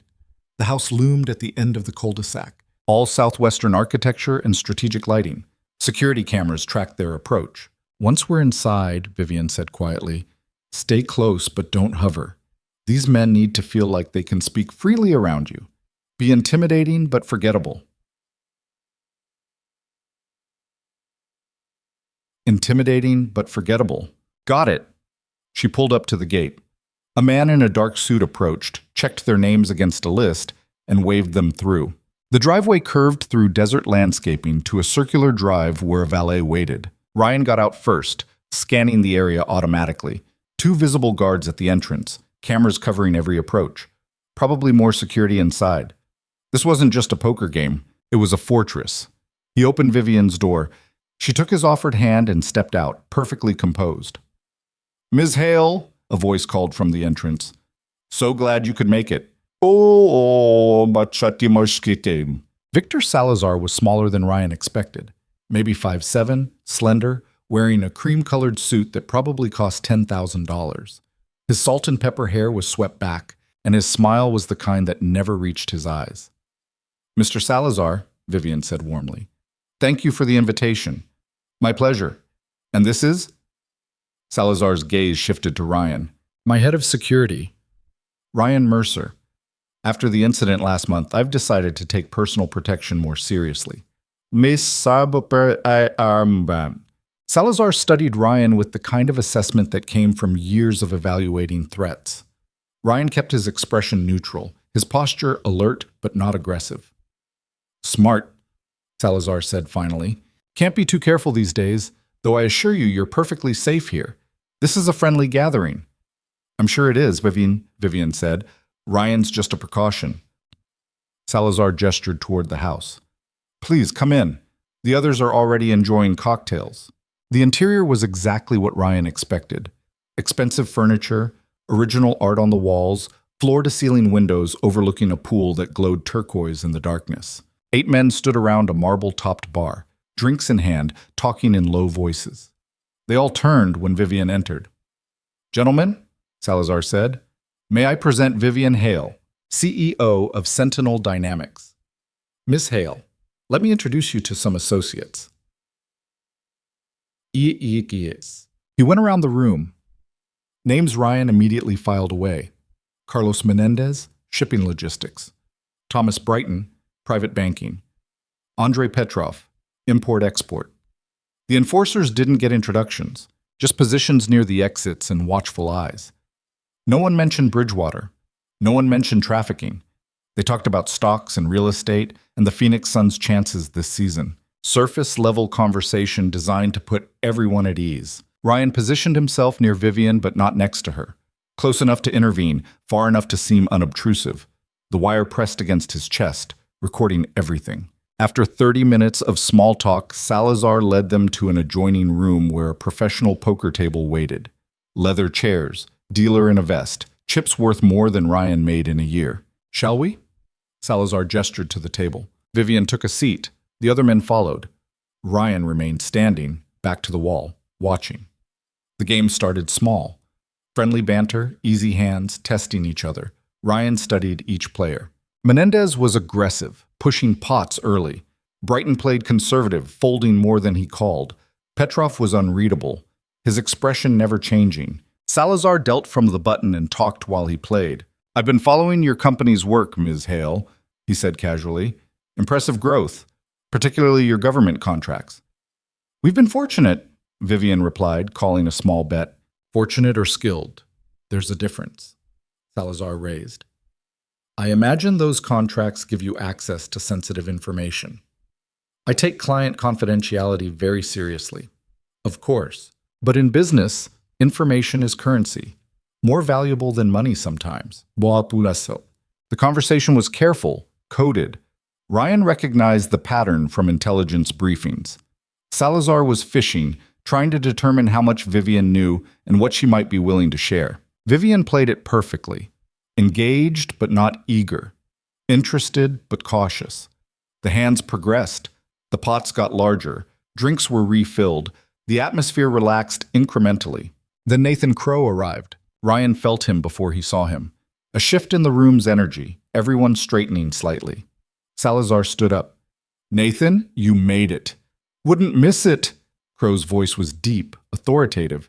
He was older than Salazar, maybe 60, with steel gray hair and the kind of presence that commanded attention. His eyes swept the room and landed on Vivian.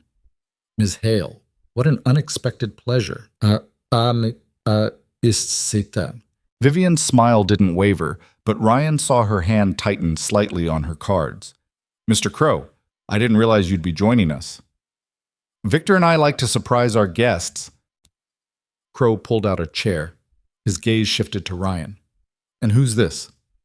My security consultant, Vivian said. Seems excessive for a friendly card game. Recent events have made me cautious. Crow studied Ryan for a long moment.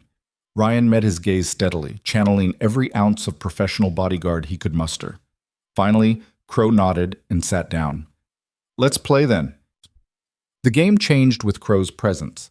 The conversation became sharper, more pointed. The bets climbed. Crow dominated the table not through skill but through sheer force of personality. And he kept circling back to Vivian. I hear you've been talking to federal investigators, he said during a hand. His tone was conversational, but the threat underneath was clear. I cooperate with law enforcement when required, Vivian replied, as any law-abiding business owner would. Law-abiding. Interesting phrase, yeah, Crow raised significantly. Sometimes what's legal and what's smart aren't the same thing. I've found they usually align. Have you? Crow's smile was cold. I wonder if you'll still think that after the grand jury. The room went silent. Vivian's expression didn't change, but Ryan saw her pulse jump in her throat. I'm not sure what you mean, she said carefully. Of course you do. You're a smart woman, Ms. Hale. Too smart to pretend ignorance. Crow leaned back. The question is, are you smart enough to recognize a bad investment when you see one? I'm sorry? Cooperating with the FBI. Testifying against business associates. That's a bad investment. The returns are poor and the risk is substantial. Vivian set her cards down. Are you threatening me, Mr. Crow? I'm offering you a better option. Work with us instead of against us. Your company provides security services. We could use those services. The compensation would be considerable. I don't work for criminals. The word hung in the air. Several of the men at the table shifted.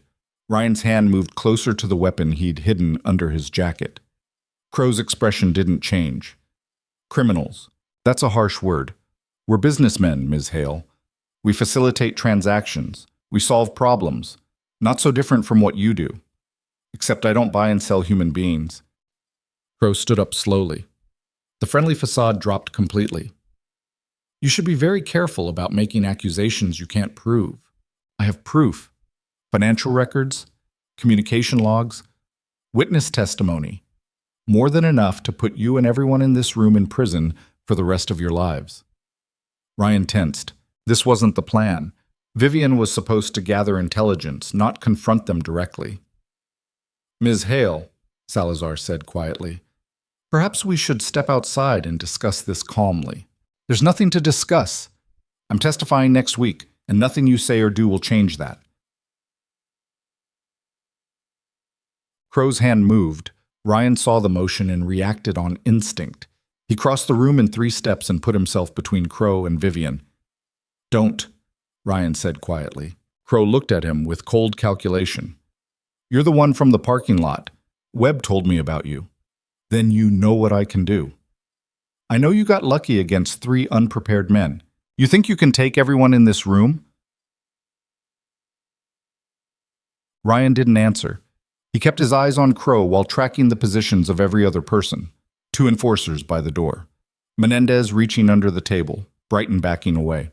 Petrov absolutely still, which made him the most dangerous. We're leaving, Ryan said. Now. I don't think so. Crow nodded to someone behind Ryan. Ryan spun just as one of the enforcers lunged. He sidestepped, grabbed the man's arm, and used his momentum to slam him into the wall. The enforcer went down hard. The second enforcer pulled a gun. Ryan grabbed Vivian and dropped behind the poker table as gunfire erupted. Cards and chips exploded. Wood splintered. Ryan's ears rang. He pulled his own weapon and returned fire, aiming high and wide. The goal wasn't to kill anyone, just create chaos, create an exit. Stay low, he told Vivian. She was already moving, crawling toward a side door. Ryan covered her, firing twice more to keep heads down. Glass shattered. Ross's team was breaching through the windows. Federal agents poured into the house, shouting commands. Crow was already running toward the back. Salazar had his hands up, face pale. The others scattered or surrendered depending on their proximity to armed agents. Ryan grabbed Vivian's hand and pulled her toward the main entrance. An agent tried to stop them for statements, but Ross waved them through. Get her out of here, Ross shouted over the chaos. We've got this. Ryan didn't argue. He got Vivian to the car, pushed her into the passenger seat, and drove away from Salazar's house as sirens filled the neighborhood. Neither of them spoke for 5 minutes. Vivian's hands shook in her lap. Ryan's knuckles were white on the steering wheel. That was stupid, Ryan finally said. What you did in there was incredibly stupid. I know. You were supposed to gather intelligence, not declare war. I know. Vivian's voice cracked. When Crow offered to buy me like I was merchandise, I couldn't pretend anymore. I couldn't smile and nod and act like what they do is acceptable. Ryan understood that. He'd felt the same rage in the warehouse when Webb shot an unarmed man. Did the wire get it? Vivian asked. Everything Crow said? Ryan touched his chest. The wire was still there, still recording. Yeah, we got it. Then it was worth it. We almost died. But we didn't. Vivian looked at him. We're alive, and Crow just confessed to everything on tape. That's victory, Ryan. He wasn't sure it felt like victory. It felt like they'd survived by luck, and by Ross's team arriving 30 seconds before everything went completely wrong. But Vivian was alive. The wire had captured Crow's confession. And somewhere behind them, federal agents were arresting people who'd made fortunes destroying lives. Maybe that was what victory looked like when nothing was clean or simple. Ryan drove Vivian to a safe house Ross had prepared. Armed guards. Secure location. Everything she'd need until the grand jury. Before she got out of the car, she touched his arm. Thank you. Again. Stop thanking me. I can't. You've saved my life twice now. Third time might not work out as well. Try not to need a third time. Vivian smiled despite everything. I'll do my best. Ryan waited until she was inside, then drove home through empty Phoenix streets. His phone had 17 missed calls from Jake. He called back. Where the hell have you been? Jake demanded. I heard gunfire on Ross's channel. Long story. Everyone's fine. I'm 10 minutes out. Yeah. Ella had a nightmare. Woke up asking for you. Ryan's chest tightened. I'm coming. He broke the speed limit getting home. Ran inside to find Jake sitting on the couch, looking exhausted. Ella's bedroom door was open, light still on. Ryan went straight to her room. She was curled up in bed, eyes red from crying, the purple elephant clutched against her chest. Daddy? Her voice was small. I'm here, baby. Ryan sat on the edge of her bed. I'm right here. I had a bad dream. You didn't come back. It was just a dream. I'll always come back to you. Promise? Ryan pulled her into his arms and held on tight. I promise. He lay down next to her, still wearing the expensive suit, still carrying the weight of the night. Ella curled against him, her breathing eventually evening out as she fell back asleep. Ryan stared at the ceiling and listened to his daughter breathe and knew that everything was about to get worse before it got better. Crow had escaped. Salazar would lawyer up. The organization would retaliate. The war wasn't over. It was just beginning. But the morning after the poker game brought something Ryan wasn't prepared for. Silence. No calls from Ross, no emergency meetings, no immediate threats. Just his daughter eating cereal at the kitchen table, humming a song from school, completely unaware that 12 hours ago, her father had been in a gunfight with some of the most dangerous men in Arizona. Jake was making coffee, looking like he'd aged 5 years overnight. The federal agents were still parked outside, but they seemed relaxed, almost bored. This feels wrong, Ryan said quietly. What does? This quiet. After everything that happened, Bridgewater should be coming at us hard. Jake poured 2 cups and slid one across the counter. Maybe they're regrouping. Or maybe Ross actually got them scared. Ryan's phone buzzed. Finally, Ross. He stepped into the hallway to answer. Tell me we didn't just make everything worse. Actually, we made it significantly better. Ross sounded energized, awake despite the early hour. The recording from last night is platinum. Crow's confession, Salazar's implied threats, the attempted bribery. All of it admissible. The grand jury's going to have a field day. That's great, but Crow got away. He's still out there. Not for long. We've got warrants going out across 4 states. Every property, every asset, every shell company connected to Bridgewater is being hit simultaneously. This is it, Ryan. We're taking them down. Ryan should have felt relief, victory, something. Instead, he felt a creeping unease he couldn't name. What about Ella? What about protection for my daughter while you're executing warrants? Maintaining current security levels. Nothing changes on your end. Marcus. When do the raids happen? Tomorrow morning. 6 a.m. coordinated strike. By noon, we'll have most of their leadership in custody. Most? We can't get everyone at once, but we'll get enough to collapse the organization. Ross paused. You did good work, Ryan. This wouldn't be happening without you. After she hung up, Ryan stood in the hallway and stared at Ella through the doorway. She'd finished her cereal and was now trying to teach Jake some kind of hand-clapping game. Jake was terrible at it, missing the rhythm entirely, and Ella was giggling. The scene was so normal, it hurt. Ryan went back to the kitchen. Federal raids tomorrow morning. Ross says it's over after that. Jake met his eyes. You don't believe her, see? I don't know what I believe anymore. Ryan sat down next to Ella. Hey, kiddo, how would you feel about staying home from school today? Ella's eyes went wide. Really? I never get to stay home unless I'm sick. Well, today's special. We could go to that arcade you like, get pizza for lunch, have a movie day. Can Uncle Jake come? Uncle Jake wouldn't miss it, Jake said, though his expression told Ryan he understood what this really was. Ryan wanting his daughter close while armed federal agents raided criminal compounds across multiple states. They spent the day in careful normalcy. The arcade was loud and bright and full of kids screaming over basketball games and racing simulators. Ella won enough tickets to get a stuffed dolphin that she immediately named Sparkles. They ate terrible pizza and played air hockey until Ryan's arms were sore. For 6 hours, Ryan was just a dad, not a witness, not an operator, not someone caught in the crossfire of a federal investigation, just a father watching his daughter try to master the claw machine with single-minded determination. But even then, he caught himself scanning exits, noting the positions of other adults, calculating how fast he could get Ella out if something went wrong. Jake noticed. She's safe here. Look around. It's a Tuesday afternoon. Just kids and tired parents. I know. Do you? Because you're watching that guy by the bathrooms like he's a threat. Ryan forced himself to look away from the man in question. Just some dad checking his phone while his kids played. Old habits.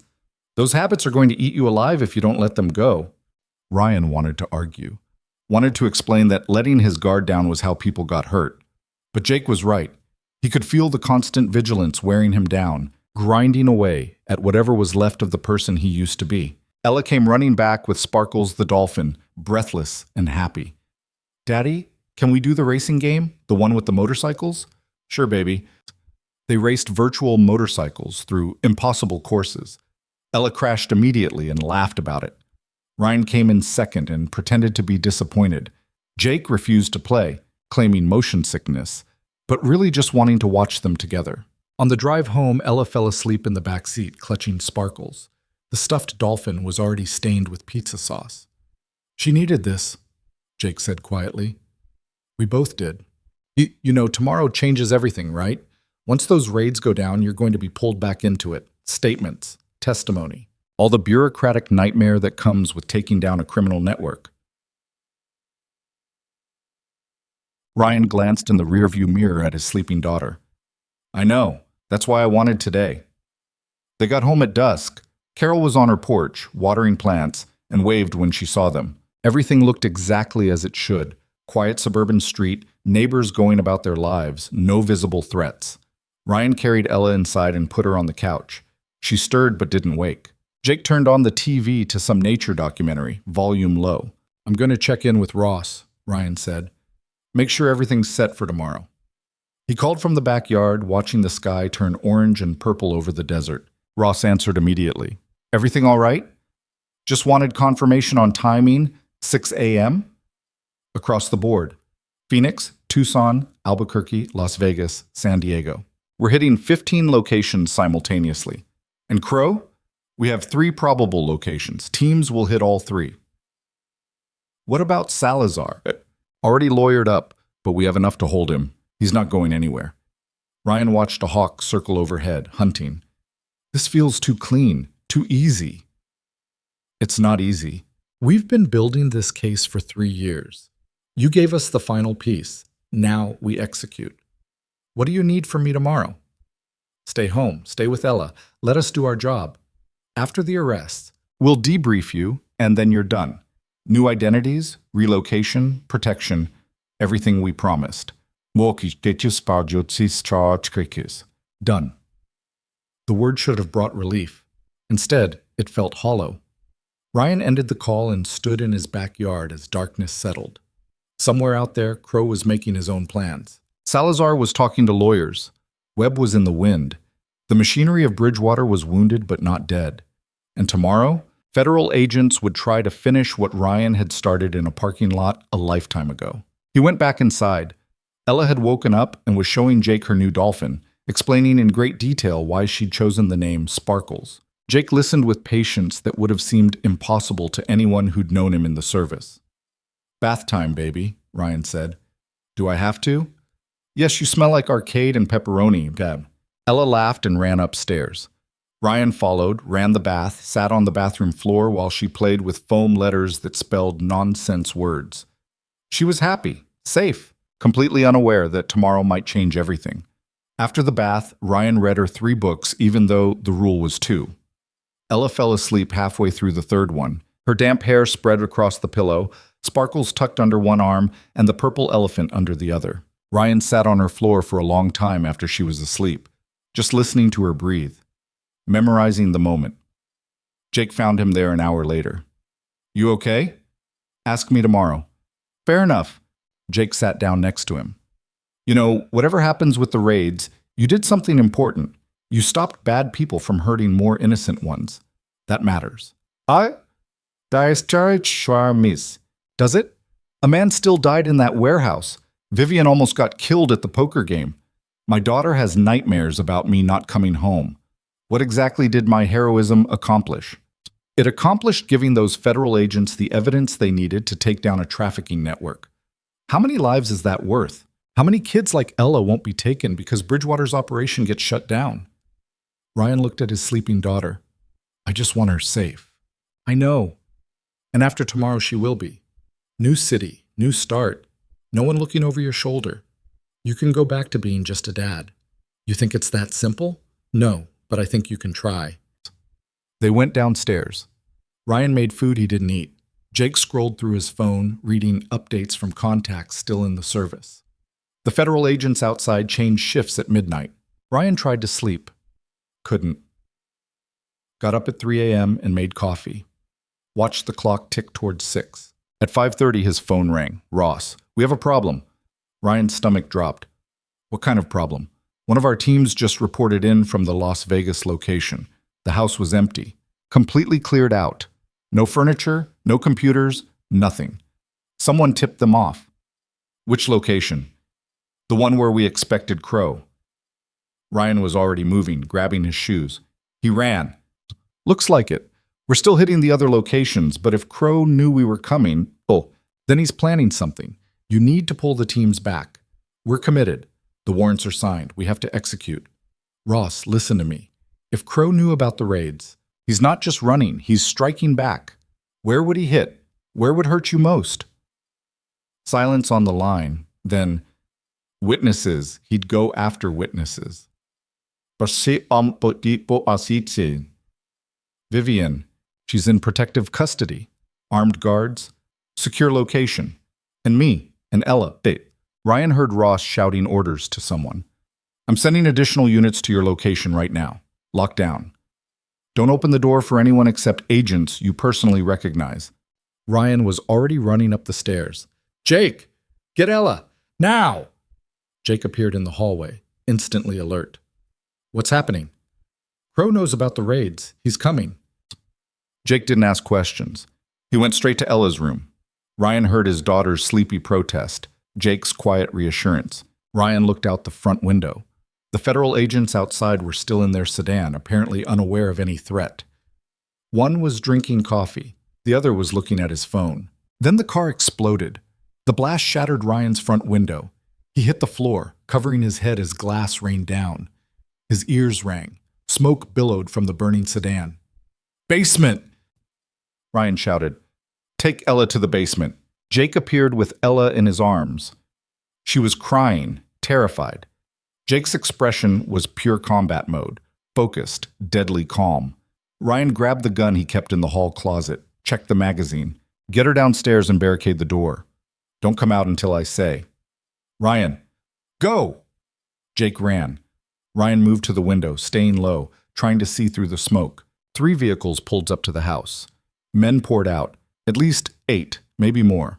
All armed, all moving with tactical precision. They'd come for his daughter. Ryan's phone buzzed. A text from an unknown number. "You should have stayed out of it. Now your daughter pays for your mistake. Rage flooded through Ryan, sharp and clarifying. He texted back, "Come and try." The response was immediate. "Already here." The back door exploded inward. Ryan spun and fired 3 times at the shape coming through the smoke. The man went down. 2 more followed. Ryan dropped behind the kitchen counter as bullets tore through his house. He couldn't think about the damage. Couldn't think about the home he'd built with Sarah now being destroyed. Could only think about Ella in the basement, Jake protecting her, and the men who'd come to take her. Ryan fired around the corner. Heard someone scream, ducked back as return fire punched holes in his cabinets. A window shattered in the living room, men coming from multiple directions. Ryan grabbed a kitchen knife and waited. When the first man rounded the counter, Ryan drove the blade into his thigh. The man howled and dropped. Ryan took his weapon and his ammunition. Now he had 2 guns. The shooting was constant, deafening. Ryan moved through his own house like a ghost, using every advantage of knowing the terrain. He hit the lights, plunging everything into darkness except for the fires starting from the explosions. He dropped 2 more men in the hallway, another in the bathroom. The house was a war zone, but there were too many of them. Ryan felt a bullet crease his arm, felt another punch into the wall inches from his head. He was being driven back toward the basement door. That's when he heard it. Sirens. Lots of them. Ross's backup was arriving. The men heard it too. Ryan felt the momentum shift. They'd expected a quick extraction, not a prolonged firefight with federal agents incoming. One of them shouted orders to pull back. They retreated toward their vehicles, firing to cover their withdrawal. Ryan stayed down, conserving ammunition, letting them run. The sirens got louder. Red and blue lights flooded through the broken windows. Then he heard the scream. Not Ella. Not Jake. Carol. Ryan looked out the shattered front window and saw his neighbor on her porch, frozen in terror. One of the retreating men had grabbed her, was dragging her toward a vehicle. Ryan didn't think. He ran out the front door, weapon up. "Let her go!" The man turned. Ryan recognized him. Webb. Webb had a gun pressed to Carol's head. "Drop it, or I kill her." Carol was crying, shaking. She'd watched Ella grow up, had brought casseroles after Sarah died, had trusted Ryan when he'd asked her to watch his daughter. And now she was going to die because of him. "Please," Carol whimpered. "Please, I didn't do anything." "Your leverage," Webb said coldly. His eyes met Ryan's. "Drop the gun, she." Ryan's hand tightened on the weapon. He was a good shot. Excellent, actually. But Webb had cover. Had Carol between them. Had his own gun pressed to her temple. The sirens were getting closer. Federal vehicles screeched around the corner. Webb smiled. "Time's up, your choice. Drop it or watch her die." Ryan lowered his weapon. Webb shot Carol anyway. She crumpled. Webb ran for his vehicle. Ryan fired but missed, his hand shaking with rage and shock. Webb's vehicle peeled out just as federal agents swarmed the street. Ryan ran to Carol. She was still alive, gasping, blood spreading across her chest. He pressed his hands to the wound, trying to stop the bleeding. "Stay with me, Carol. Help is coming. Stay with me." Her eyes found his, terrified, confused. "Ella? Is Ella?" "She's safe. She's safe because of you." "You kept her safe." Paramedics appeared, pushed Ryan aside, worked with professional efficiency while Ryan stood there, covered in blood that wasn't his, watching his neighbor fight for her life because he'd brought violence to their quiet street. Jake emerged from the house with Ella. She saw the destruction, the fires, the bodies, and started screaming. Ryan ran to them, pulled Ella into his arms. She fought him, hysterical, screaming for it to stop, for everything to go away. "I've got you," Ryan kept saying. "I've got you, baby. You're safe." But she wasn't safe. None of them were safe. Carol was being loaded into an ambulance. His house was burning. Bodies littered his lawn. And Webb had escaped. Ross appeared at his shoulder, looking shaken. "We lost 2 agents. The sedan explosion killed them both." Ryan couldn't process that. Couldn't process anything except Ella's screams and the weight of his failures. "Vivian?" he managed to ask. "Safe. They hit her location too, but we held them off. She's alive." "Carol?" Ross looked at the ambulance, pulling away. "Critical. I don't know." Ella had stopped screaming. Now she just cried, quiet and broken. her face buried against Ryan's chest. Jake stood next to them, weapon still in hand, scanning for threats that had already gone. The neighborhood was awake now, people on porches, filming with phones, police setting up perimeter tape around what used to be Ryan's home. "I need to get her out of here," Ryan said. Ross nodded. "I have a safe house ready. Full security detail. No one gets in or out. She needs a hospital. She's not injured. She needs someone to tell her this is going to be okay, and I can't lie to her again."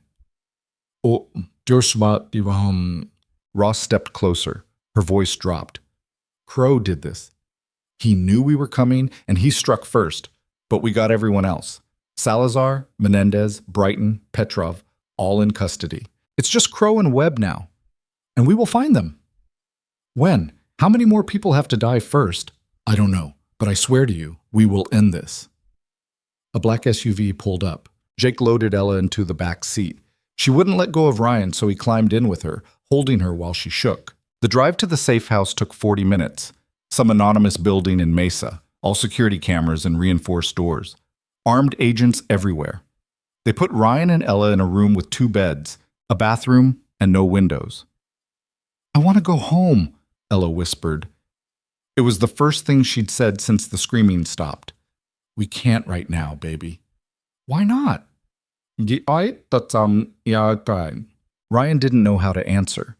How did you explain to a 7-year-old that bad men had destroyed her home because her father had tried to do the right thing? "Our house isn't safe," he said finally, "but this place is. And we're together. That's what matters." Ella pulled away from him. Her eyes were red and swollen. "You promised. You said you'd keep me safe." "I know. Mrs. Carroll got hurt. I saw her. There was blood." "I know, baby. I'm so sorry." "Yeah. You promised, and you lied." Ella's voice broke. "Just like you promised Mommy wouldn't die, and you lied about that too." The words hit like bullets. Ryan reached for her, but Ella turned away, curling up on the far bed facing the wall. "Ella, leave me alone." Ryan sat on the other bed and stared at his daughter's back. She was 7 years old and had just watched her world explode, literally. And she was right. He had promised safety, had promised things would be okay, and he'd failed her. Again. Jake appeared in the doorway, took one look at the situation and gestured for Ryan to step outside. In the hallway, Jake's expression was grim. "Carol's in surgery. Touch and go. Ross is coordinating a manhunt for Crow and Webb. Every agency is involved now. Doesn't matter. They're gone. They planned this. Had escape routes ready. So what do we do?" Ryan looked back at the door to the room where his daughter was crying alone. "I don't know. For the first time since this started, I have no idea what to do." "You did everything right, brother. You saved Ella. You saved Vivian. The house can be rebuilt." "Can it? Because it feels like everything I touch turns to ash." Jake gripped his shoulder. "You're exhausted. You're in shock. Get some sleep. Things will look different in a few hours."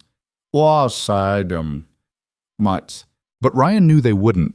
Things would look exactly the same. His daughter traumatized, his neighbor fighting for her life, his home destroyed, and the men responsible still out there. He went back into the room.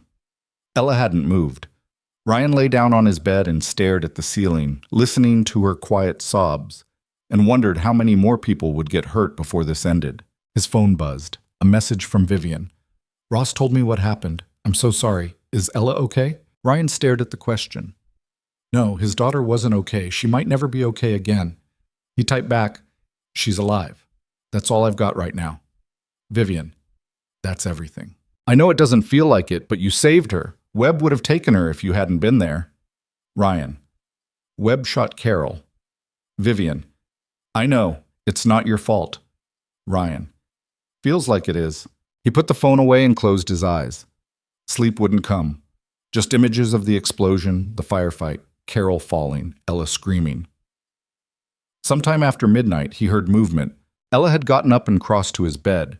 She climbed in next to him without a word, curled against his side like she used to when she was smaller. Ryan put his arm around her. "I'm sorry, baby." "I'm so sorry. I'm scared," she whispered. "Me too. What's going to happen?" Ryan thought about lying. about promising everything would be fine, but he couldn't do it anymore. I don't know, but whatever happens, we face it together, okay? Ella nodded against his chest. They lay there in the darkness of a safe house that didn't feel safe at all.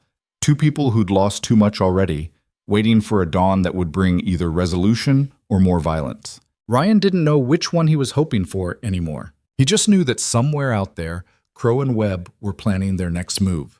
And when it came, Ryan would be ready. Because he'd failed to protect his home, failed to protect Carol, failed to shield Ella from the horror, but he hadn't failed to keep his daughter alive. And as long as she was breathing, he still had something to fight for, even if fighting was all he had left. The call came at 4 a.m, 3 days after the attack. Ryan was awake anyway. Sleep had become something that happened in 15-minute intervals between nightmares. Ella was curled next to him, finally resting after another bout of crying that had left them both exhausted. Ross's voice was tight with controlled urgency. "We found them." Ryan sat up carefully, not wanting to wake Ella. "Where?" "Arizona desert, about 60 miles southwest of here. Abandoned mining facility. Heat signatures show 2 individuals, possibly more. We're assembling a tactical team now. I'm coming with you." "Ryan, don't. Don't tell me to stay here. They attacked my home. They shot Carol. They terrorized my daughter. I'm coming." Silence on the line. Then, "Gear up. We leave in 20 minutes. Ryan looked down at Ella. Her face was peaceful in sleep, but he could see the tear tracks on her cheeks. 3 days in the safe house had been torture for both of them. She barely spoke, barely ate, just clung to him or pushed him away in unpredictable cycles. Jake appeared in the doorway, already awake. "Heard the call. I'll stay with her." "Jake, you need to finish this." "I get it. But someone has to be here when she wakes up." Jake's expression was serious. "End it, brother, whatever it takes." Awesome. Ryan kissed Ella's forehead and left before he could change his mind. The federal tactical team assembled in a staging area that smelled like gun oil and coffee. 12 agents, all heavily armed, all wearing body armor with FBI patches. Ross briefed them with military precision. Facility layout, entry points, rules of engagement. "Crow and Webb are considered armed and extremely dangerous," she said. "We take them alive if possible, but priority 1 is eliminating the threat. No risks, no hesitation." Ryan checked his borrowed gear. Vest, helmet, rifle. It all felt familiar in a way that made him uncomfortable, like putting on an old skin he'd tried to shed. Agent Bryce approached him. "You good for this?" "Do I have a choice?" "You always have a choice. That's what makes us different from them." The convoy left at dawn. 4 armored vehicles cutting through empty desert as the sky turned from black to gray to pale orange. Ryan watched the landscape slide past and thought about all the ways this could go wrong. "Carol made it through surgery," Ross said from the front seat. "Doctors say she'll recover." Ryan felt something loosen in his chest. "She's okay?" "She's alive. That's not the same thing as okay, but she's going to make it." One less death on his conscience. It didn't erase the guilt, but it helped. They reached the staging point 2 miles from the mining facility. The team assembled behind a rock formation while Ross studied satellite imagery on a tablet. 2 heat signatures in the main building. No movement in the last hour. Could be sleeping, could be waiting for us. She looked at Ryan. "You know Crow and Webb better than anyone here. How do you think they'll play this?" Ryan studied the facility through binoculars. Old mining buildings, rusted equipment, desert scrub. No cover for 100 yards in any direction. "They know we're coming. This location isn't an accident. They want the confrontation." "Why?" "Because they've already lost. The organization's destroyed, their assets frozen. Everyone's in custody except them. This is their last play." Ryan lowered the binoculars. "They're going to make it hurt as much as possible before they go down." "Bot sidecase." Ross considered this. "Explosives?" "Maybe. Or they have hostages, or both." Ryan turned to her. "We need to go in smart, not fast." The tactical team approached from 2 directions. Ryan went with the primary breach team, moving across open ground with the kind of controlled aggression that came from muscle memory. His body remembered this, the weight of the gear, the rhythm of tactical movement, the sharp focus that came when violence was inevitable. They reached the main building without incident. Too easy. Ryan's instincts screamed warning. The door was unlocked. Inside the facility was a maze of rusted machinery and collapsed passages. Dust hung in the air, disturbed recently. Footprints in the grime led deeper into the complex. The team moved in formation, clearing rooms methodically. Ryan's heart hammered. Every shadow could hide a threat. Every sound could be the trigger for an ambush. They found the first body in what used to be an office. One of Crow's men, dead for hours, shot execution style. "They're cleaning house," Bryce whispered. 2 more bodies in the next room. Same story. Crow and Webb weren't planning to leave witnesses, not even their own people. The trail led to a large chamber that had once been the main processing area. Equipment loomed in the darkness like sleeping monsters, and in the center, tied to a chair, was a woman. Ryan's blood went cold. It was Vivian. Ross grabbed his arm before he could move. "Wait, it's a trap." But Vivian was awake, gagged, her eyes wide with terror. She saw them and started struggling against the restraints. Ryan pulled free from Ross and started forward. "We can't leave her." The explosion knocked him sideways.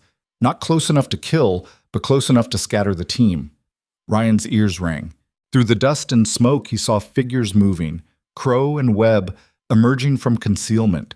Gunfire erupted. Ryan rolled behind a rusted conveyor belt as bullets sparked off metal. He returned fire, trying to get an angle on either target. The tactical team was pinned down, spread across the chamber, unable to advance. Crow's voice echoed through the space. "Did you really think we'd make it easy? That you could just walk in and arrest us?" Ryan spotted Webb moving toward Vivian. He fired twice, forcing Webb back. "You destroyed everything I built," Crow shouted. 20 years of work, millions in infrastructure, all because you couldn't mind your own business. "You built it on human suffering," Ryan called back. "It deserved to be destroyed." "Deserve? You want to talk about deserving?" Crow laughed, bitter and harsh. "Those people I moved, they wanted to come to America. I gave them that opportunity. Yes, they paid for it. Yes, they worked off their debt. But they got what they wanted. You trafficked children. I provided services to a demanding market. Don't pretend the world is simple, Mercer. It's not." Ryan saw movement to his left. Webb trying to flank. He fired again, hitting Webb in the shoulder. Webb went down cursing. The tactical team was advancing now, coordinated. Crow was running out of room. "Last chance!" Ross shouted. "Surrender now!" Crow's response was to put a gun to Vivian's head. The chamber went silent, except for the ringing in Ryan's ears. "Everyone stops moving, or I kill her right now," Crow said calmly. Ryan stepped out from cover, hands visible, rifle pointed at the ground. "Don't. This is between you and me. Let her go." "Is that how you see it? You and me?" Crow smiled without humor. "You're nothing. A construction worker who got lucky in a parking lot. You don't even understand what you've cost me." "Then explain it, monsieur. You want understanding? Fine." Crow pressed the gun harder against Vivian's temple. She whimpered behind the gag. "I came from nothing, worked my way up from running packages across the border to building an empire. I provided jobs, created opportunities, moved billions through the economy, and you destroyed it all because you felt heroic for 30 seconds. Ryan took another step forward. "You hurt people. You broke families apart. You profited from desperation. I exploited market inefficiencies. The demand existed long before I supplied it." Crow's eyes were cold, certain. "You think taking me down changes anything? Someone else will fill the vacuum. The trade continues. It always continues." "Maybe, but you won't be part of it." Ryan moved fast, dropped his rifle and drew the sidearm he'd kept hidden, fired before Crow could react. The shot took Crow in the hand holding the gun. He screamed and dropped it. Ryan was already moving, crossing the distance, hitting Crow with his full body weight. They went down hard. Crow was older but desperate. He fought with the feral intensity of a man with nothing left to lose. They rolled across concrete, both reaching for weapons. Ryan got there first, put the gun to Crow's head. "Do it," Crow spat. "Make yourself a killer. Prove you're no different than me." Ryan's finger tightened on the trigger. This man had destroyed his home, had terrorized his daughter, had shot Carol, had built an empire on suffering. It would be so easy. But through the adrenaline and rage, Ryan heard Ella's voice in his head, not from the safe house, from that day in the parking lot. Daddy, please help her. She'd asked him to help, not to kill, not to become the monster, to help. Ryan lowered the gun. I'm nothing like you. He zip-tied Crow's hands behind his back while the tactical team secured Webb and cut Vivian free. She collapsed into Ross's arms, shaking but alive. It took 2 hours to process the scene. Statements. Evidence collection. Securing the prisoners. Ryan stood outside the facility and watched the sun climb higher over the desert, turning the sky brilliant blue. Ross found him there. Vivian's asking for you, Jean. Vivian sat in one of the vehicles, wrapped in a thermal blanket despite the heat. She looked small and shaken, nothing like the composed CEO from the poker game. You saved me again, she said when Ryan approached. Seems to be a pattern. One I'm grateful for. She looked at him closely. You could have killed him. I saw it in your face. Why didn't you? Ryan thought about how to answer. Because my daughter's watching to see what kind of man I become. And I don't want to be the kind who executes people, even if they deserve it. Vivian nodded slowly. Thank you. For everything. For saving my life. For helping bring them down. For showing me that there are still good people willing to fight. I'm not that good. You're good enough. The drive back was quiet. Ryan sat in the back of an SUV and watched the desert give way to civilization. Somewhere ahead was the safe house. Ella. The rest of his life. He'd done what Ross asked, helped take down Bridgewater, gotten justice for the victims. But he didn't feel victorious. He felt tired and broken and desperate to hold his daughter. They reached the safe house at noon. Jake met him at the door. She's in the room. Been asking for you all morning. Ryan found Ella sitting on the bed, drawing with crayons someone had provided. She looked up when he entered, and her expression went through a dozen emotions in seconds. Relief, anger, fear, hope. Is it over? She asked quietly. Ryan sat down next to her. Yeah, baby. It's over. The bad people are in jail. They can't hurt anyone anymore. Ella set down her crayon. Mrs. Carroll? She's going to be okay. She's in the hospital, but the doctors say she'll recover. Can we go home? Ryan's chest tightened. Our house needs repairs, a lot of repairs. But we'll fix it, or we'll find a new place. Somewhere safe. I liked our old house. I know, me too. Ella was quiet for a moment, studying her drawing. It showed a house with 3 stick figures in front, just like the one from before. But this time, the house had cracks in it, and the figures looked smaller. Daddy? Ella's voice was small. Are you going to keep being a hero? The question caught Ryan off guard. What do you mean? Fighting bad people, doing dangerous stuff. I don't want you to, but I'm glad you helped that lady. And all the other people. I just don't know if I can be scared all the time. Ryan pulled her close. Listen to me. I'm done with the dangerous stuff. From now on, I'm just going to be your dad. That's the only job I want. Promise? I promise, and this time I can keep it. Ella hugged him tight. They sat like that for a long time, holding each other in the safe house that would soon be just another memory. The next week moved in a blur of bureaucracy and rebuilding. Ross delivered on her promise. New identities were arranged, though Ryan ultimately decided against them. He was tired of running, tired of hiding. Bridgewater was destroyed. The trials would put everyone involved in prison for decades. The threat was gone. Carol came home from the hospital to find her porch covered in flowers and cards from neighbors who'd finally learned what had happened on their quiet street. Ryan visited her every day, helping with groceries and errands until she was strong enough to manage alone. You saved my life that night, Ryan told her during one visit. Carol looked at him like he was crazy. How do you figure? I got shot.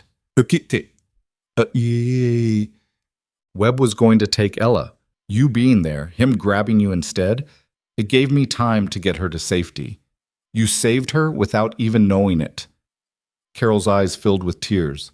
That little girl is special. I'd do it again if I had to. Vivian testified before the grand jury. Her testimony, combined with the recordings and physical evidence, resulted in indictments for 37 people connected to Bridgewater's operations. The trials would take years, but the organization was finished. She came to see Ryan before leaving for an extended vacation somewhere with security, but no federal agents. "I've been thinking about what you said," Vivian told him, "about fighting without becoming the monster. I want to create something that helps people do that. Use my resources to train people to fight trafficking through legal means. Intelligence gathering, protection services, rescue operations." "Sounds ambitious." Wasson. "So is taking down Bridgewater." She smiled. "I'd like you to be part of it. Not the field work, the training program. Teaching people who've left military service how to apply their skills to protecting victims instead of just eliminating threats." Ryan considered it. "Can I think about it?" "Take all the time you need. The offer stands." 2 months after the attack, Ryan and Ella moved into a new house. Not far from the old one, but different. Fresh start, clean slate. Ella picked out paint colors for her room, purple, naturally, and Ryan spent weekends building her a treehouse in the backyard. Jake came to visit regularly, usually bearing pizza and terrible jokes. He'd started dating someone, which shocked Ryan until he met her and realized she was exactly the kind of strong-willed woman who could handle Jake's particular brand of chaos. Life didn't return to normal. Normal was gone, destroyed in the same explosion that had taken their house. But something new emerged in its place. Something harder, maybe, but also more honest. Ella started sleeping through the night again, started laughing at movies, started inviting friends over to play. The nightmares didn't disappear completely, but they became manageable. Ryan took Vivian's offer. Not full-time, but enough to feel useful. He taught weekend courses in tactical awareness and threat assessment for people transitioning out of military service. Showed them how to channel their training into protection rather than destruction. It felt right, like he'd finally found a way to be both the warrior he'd been trained to be and the father Ella needed him to become. 6 months after everything ended, Ryan took Ella to the ocean. They drove to San Diego, just the two of them, and spent 3 days building sandcastles and running from waves and eating ice cream that melted faster than they could finish it. On the last evening, they sat on the beach watching the sunset. Ella had the purple elephant with her. Sparkles the dolphin had been retired in favor of the original companion. "Mommy would have liked this," Ella said quietly. Ryan's throat tightened. "Yeah, she really would have. Do you think she'd be proud of us?" "I think she'd be proud of you. You're the bravest kid I know." "I'm not brave. I got so scared when the bad people came." Ryan pulled her close. "Being brave doesn't mean not being scared. It means being scared and doing what you need to do anyway. You survived something terrible, and you're still here, still smiling, still being you. That's brave." Ella thought about that. "Are you brave too?" "I'm trying to be." "I think you are. You helped people even when it was scary, even when it hurt us. That's brave." Ryan looked out at the ocean, watching the sun paint the water gold and orange. He thought about Sarah, about the promise he'd made to keep Ella safe. He'd broken that promise in the most literal way. Their home destroyed, their lives upended, trauma that would take years to fully process. But Ella was alive. Vivian was alive. Carol had survived. And the people who'd built their empire on suffering were facing justice. Maybe that was the lesson, that promises weren't simple, that keeping someone safe didn't mean protecting them from every hardship. Sometimes it meant showing them how to face hardship and come out the other side still human. "What are you thinking about?" Ella asked. "Your mom, and you, and how lucky I am." "You don't seem lucky. Our house got blown up." Ryan laughed despite himself. "Fair point, but I have you, and you have me. That feels pretty lucky." Ella leaned against him. "Can we come back here? To the ocean?" "Whenever you want." They sat in comfortable silence as the sun disappeared below the horizon. Somewhere behind them, families packed up their beach gear. Kids protested bedtimes. Parents negotiated ice cream consumption. Normal life, continuing despite everything. Ryan's phone buzzed. A message from Vivian. "First training class graduated today. 5 veterans now working protection details for trafficking victims. Thank you for making this possible." He typed back, "Thank you for giving them purpose." Vivian, "How's the ocean?" Ryan, "Perfect. Ella's happy. That's all that matters. Vivian, that's everything. Ryan put the phone away and focused on his daughter. She was humming something, drawing patterns in the sand with a stick, completely absorbed in the moment. This was what he'd fought for. Not justice or revenge or anything abstract. Just this. A little girl drawing in the sand. Safe. Healing. Still capable of joy despite everything she'd endured. The world wasn't simple. Crow had been right about that, at least. Destroying Bridgewater hadn't ended trafficking. Didn't solve all the problems. Someone else would eventually try to fill that vacuum. But for now, in this moment, some people were free because Ryan had chosen to help instead of looking away. Some families were whole because he'd fought when it would have been easier to run. That had to count for something. Daddy? Ella looked up at him. Can I tell you something? Always. I'm glad you helped that lady. Even though it was scary and bad things happened, I'm still glad you helped her. Ryan felt tears prick his eyes. Thank you, baby. That means more than you know. Because now we know we're strong, right? We survived the bad stuff and we're still okay. We're more than okay. We're together. Bait. Ella smiled and went back to her drawing. Ryan watched her and felt something shift inside him. The guilt and fear that had lived in his chest for months loosening just slightly. He wasn't the perfect father. He'd made mistakes, had brought danger to their door, had failed to shield Ella from trauma that would probably affect her for years. But he'd also shown her that helping people mattered, that standing up to evil, even at great personal cost, was worth doing. That strength wasn't about never falling down. It was about getting back up. And maybe, just maybe, that was enough. The stars came out over the ocean. Ella wanted to stay until she could see them all, so they did. They sat on the cooling sand and watched the sky fill with light.